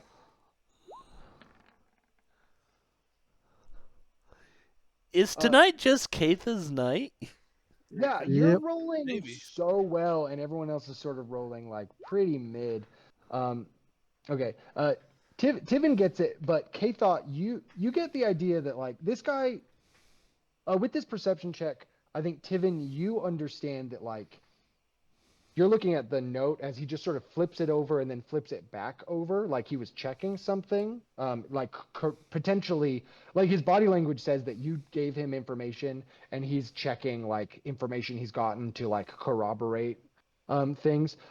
Kay thought you're seeing a dude who puts on a presentation of being like this big bruiser, and is the handwriting on this note as he flips it over is so neat and legible.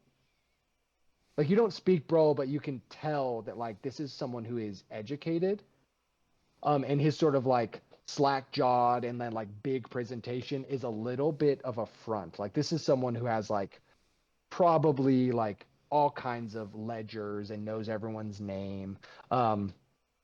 Very put together. Komarov, you're Alexandra's not in this room. You're distracted. He's not here. Yep.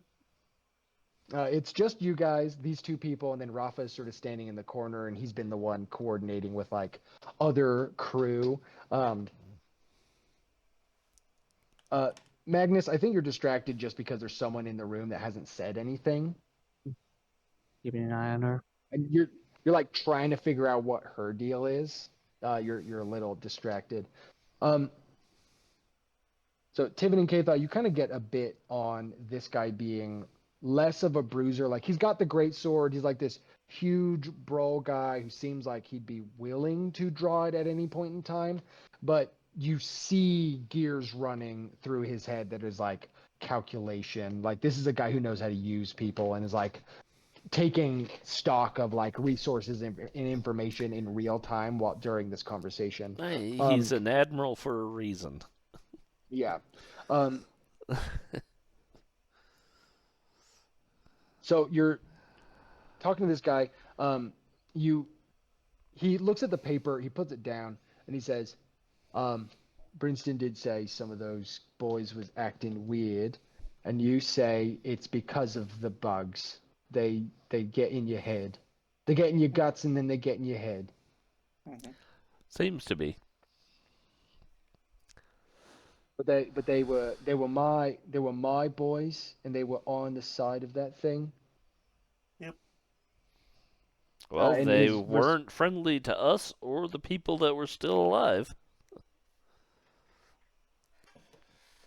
and he sort of like is like running his finger through his like chest, beard, mane, sort of thing for a second, and he says, "Fuck. If that's the case, then that means can you check? Can you tell if someone's got it in them?" Usually, if they're sick. Keitha is probably at this point just looking straight at Magnus. Yeah, her We could gaze possibly just look into it. completely looks at Magnus like, this is you. I have had a little bit of looking into it, but medicine and stuff like that's not my best area of expertise. But I have studied some other things, and I can possibly determine if they are infected.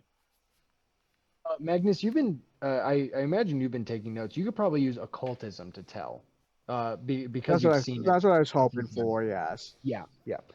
Because occultism is what you use to like identify these things. Oh, yeah.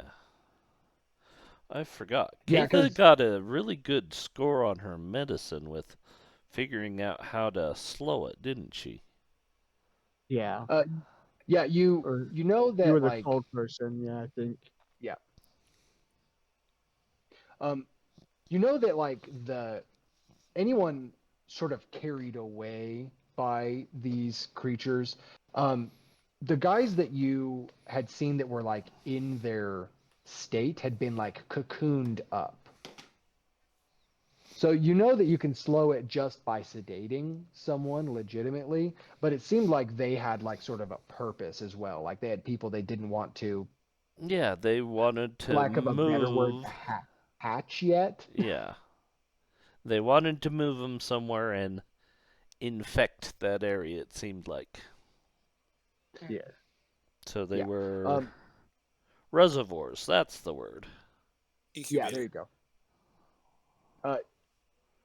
So that's not some, and this is information for you. How thoroughly did you tell the story? Because that's not something you got a good beat on this kid. He was a kid.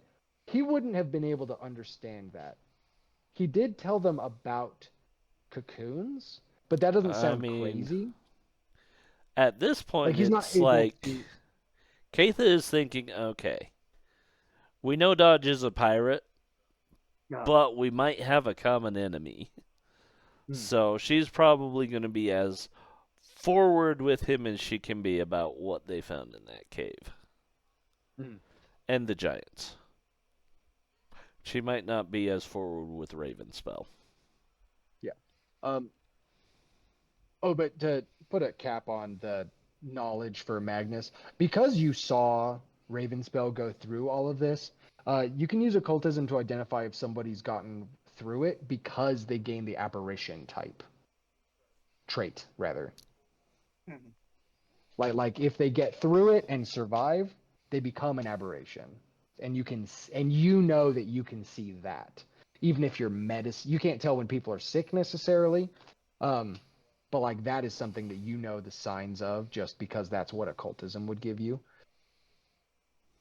And that's the point where sort of everyone had that sort of same thing that you saw in the caves that were like in concert with the creatures. So you bring up the giants, and he says, "There's only a few ways giants can get to the main continent. And that's either to swim through the shallow sea, not, you know, you don't usually get through that, or to be taken. And taking a giant is hard, unless they're real little.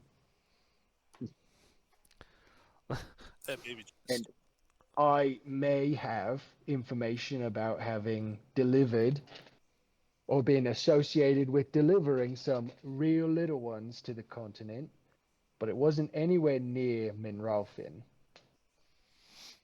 Well, they were definitely slaves at some point. They had the markings of it.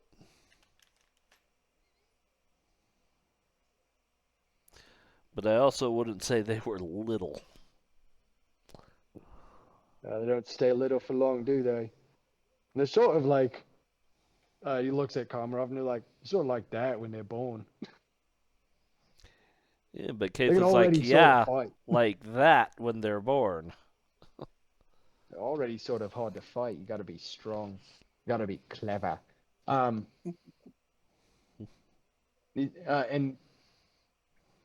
he gives the impression that he's like, I have a problem. We got one of these things in the basement, chained up in the seawater, and it seems to be sort of just. I can't. I'm not a man of medicine necessarily. And my men of medicine are mostly bone saws, not really book learned. They learn on a ship. So I can't tell if it's you sort of present me with information like they can plan and wait and bide their time, and I thought they were just big bugs. They And now I definitely think seem to have some intelligence. now I'm thinking maybe some more of my boys might be harboring ill will or in communication with this creature, as it were. I need you and your expertise to root out whoever that might be, because I don't need any of that shit on my island or in my cruise. And then we can talk about maybe an exchange of information. If you're tracking this all the way back, I think I know where it all starts. But you got to do me another good turn for that. And if you don't care, then maybe we keep your doctor boy and you all go back to shore. Okay, Katha would probably put a hand on Kamarov's shoulder at that point. Mhm. Mhm. At this juncture, Tibbin's like looking at the captain and everybody is like, it behooves all of us to be of like-minded here. I think a good show of a show of good faith, and then he literally nods at Keitha as he says the word faith. I think reuniting the good doctor with his husband would go a long way towards emboldening you and your crew to us. As far as I can tell, this what would we call it? This Hell underhandedness is wasps. required. Yeah, Oh, it's like the greater good is deterministic here. So we seem to have a similar problem. And I do tend to agree that you don't want it on your ships and we don't want it spreading. correct.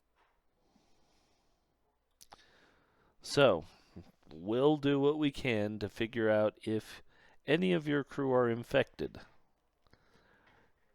But I think we need to have I, our I weapons think returned in case things go south. So go ahead and make a group diplomacy check okay. for that. You're speaking. You're saying you're agreeing to what he wants. At least in part, or at least in spirit. But it's also just transparently, you're also making demands of someone who is used to giving orders. So this is going to be a little steeper than some other checks. So we're looking for at least 3 successes. Well, No, that's not I'm gonna great. I'm gonna hero point that Yeah, go. Okay, yeah, go ahead and hero point that. Mhm. because that one. I mean that. Oh no! Come on, Okay. come on, right? Come on, Casey. Can you kick the dice gods, please? Can I kick him? I can sure try. Ah, yes! Oh, Yeah, there you go. hell, yeah. God damn you! I went from a nat 1 to a nat 20, bitch. Ah! Uh, And I feel vindicated because I'm the one that came up with the idea. I'm like, yeah, hey, how about yeah, ah? no, absolutely. Komarov, you hanging out with that one? Yeah, it's very Komarov in this situation because he's like, Yeah, I he. don't get why all this threatening. There's a bug. We go deal with it. Like, kidnapping Alexandra was wholly unnecessary. And because he's also just like, he's been plotting in his head, like, all I have to do is find the fresh water on this little lump of rock, and I can turn it off. Like, he's going to threaten me. I'm going to take out his entire island. What's he going to do? Nothing. Nothing is what he's going to do. Like, because once we've explained themselves, Komarov just thinks all this is a waste of time. Like, we could have just talked about this. Gosh. No threatening, no. All this bluster. Komarov is very much the Drax of our group. Yeah. So Komarov is sort of muling to himself, and with your critical failure, but Tivin's critical pass, that does put you at sort of the better negotiating point. He says, "Okay, you can have your weapons back, but I need you to root out potentially anyone who might have this sort of secret brain infection. But I need it to not get around, because if they can think, if they can plan, and if they can direct people, then I need it to not blow up in everyone's face. We're a tight crew here. And if everything goes well, then we can have an exchange of information. And no, we can't have just a conversation. I am wanted in every country." I don't want you. That's not what he means. He leans back at the simplicity of that and he goes, "Right and fair. All right." He seems to just respond positively to that. In He a just while thought that was since funny. someone so direct. Yeah, he was like, Keitha does "Good, probably all right." look at him and say, yeah, the orcs are pretty fractious. Who knows what they think? Yeah. So you guys are given a directive to sort of root out. So there's room for more questions here. Do you have any more questions of him? Like what's so sort of now that you've like agreed to the briefing and made your negotiations, he says we'll let you go into the room where we have Leoxandra, but like he's gonna sort of remain our guest until we've gotten the services we want out of you guys for insurance, because he's still, this big chaotic evil pirate. It's in his nature to remain in control, but he does acquiesce to being like, you can have dinner with him, you can do all your whatever, you can get your weapons. You gotta wear the colors though, so everyone thinks that you've just been hired on as specialty. Keep up the pretenses. Komarov wants to know, like, the particulars of this cave that the bug was sealed in. Yeah, I think we want to see the bug at some point. Because, like, with his newfound powers, he's like, okay, it's in water. I just freeze the water. I just need to know how long it's going to take. So, how big of room is this? It's a pretty. I mean, it's a sizable cavern. Sort of. I said in the basement. There's not really a basement, but like there's sort of a natural cavern that leads out to the sea. It fills with water at high tide, and that seems to, for lack of a better word, it chills out the creature. It stops thrashing. It sort of just sits there, and they don't really have eyes, but it's facing the stairs, which are sort of hewn in the stone. It's like a 15 by 15 foot. It's a huge size cavern. Okay. And it's still And alive.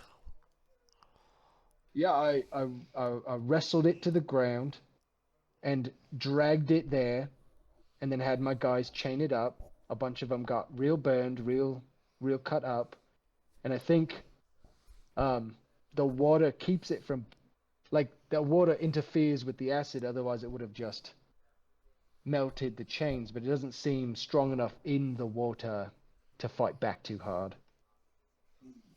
Hmm. Now, I had heard of creatures like that, but never seen one, and I wanted to try and figure it out, but all of my guys are not gifted in books and study, not researchers. So when I heard from one of my boys that somebody had good questions and answers and information, I thought we would rope you all in. And I like to load my dice. He looks right at Komarov and he's like, "That's why we took your boy. You might have had this conversation on the shore, but that's not how things work all the time." Sure. And he says like you can go see it in the morning at high tide,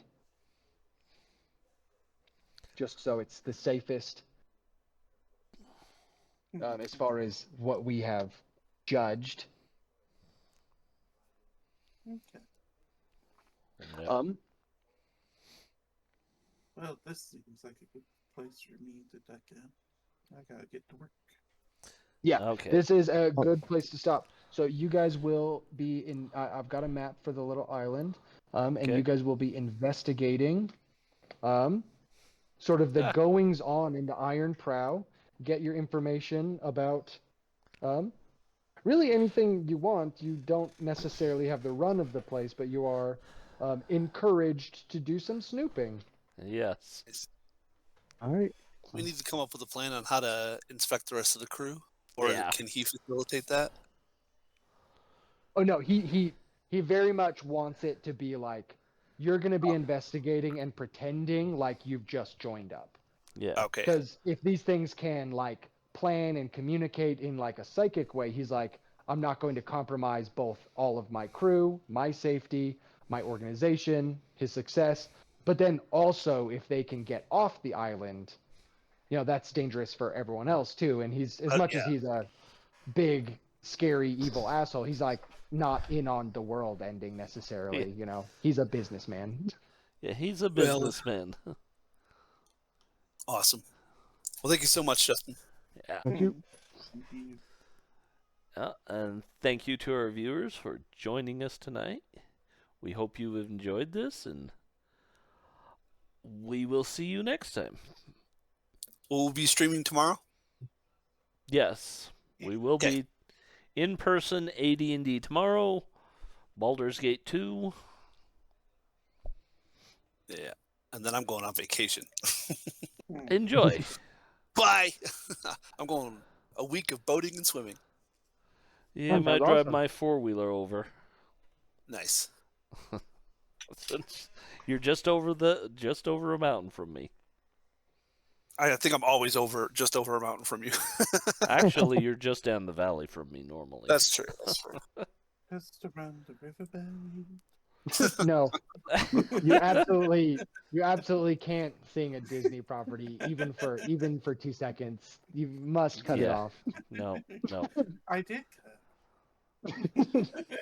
All right. Have a good night, everyone. From Fellowship Good night. Good Gaming. night.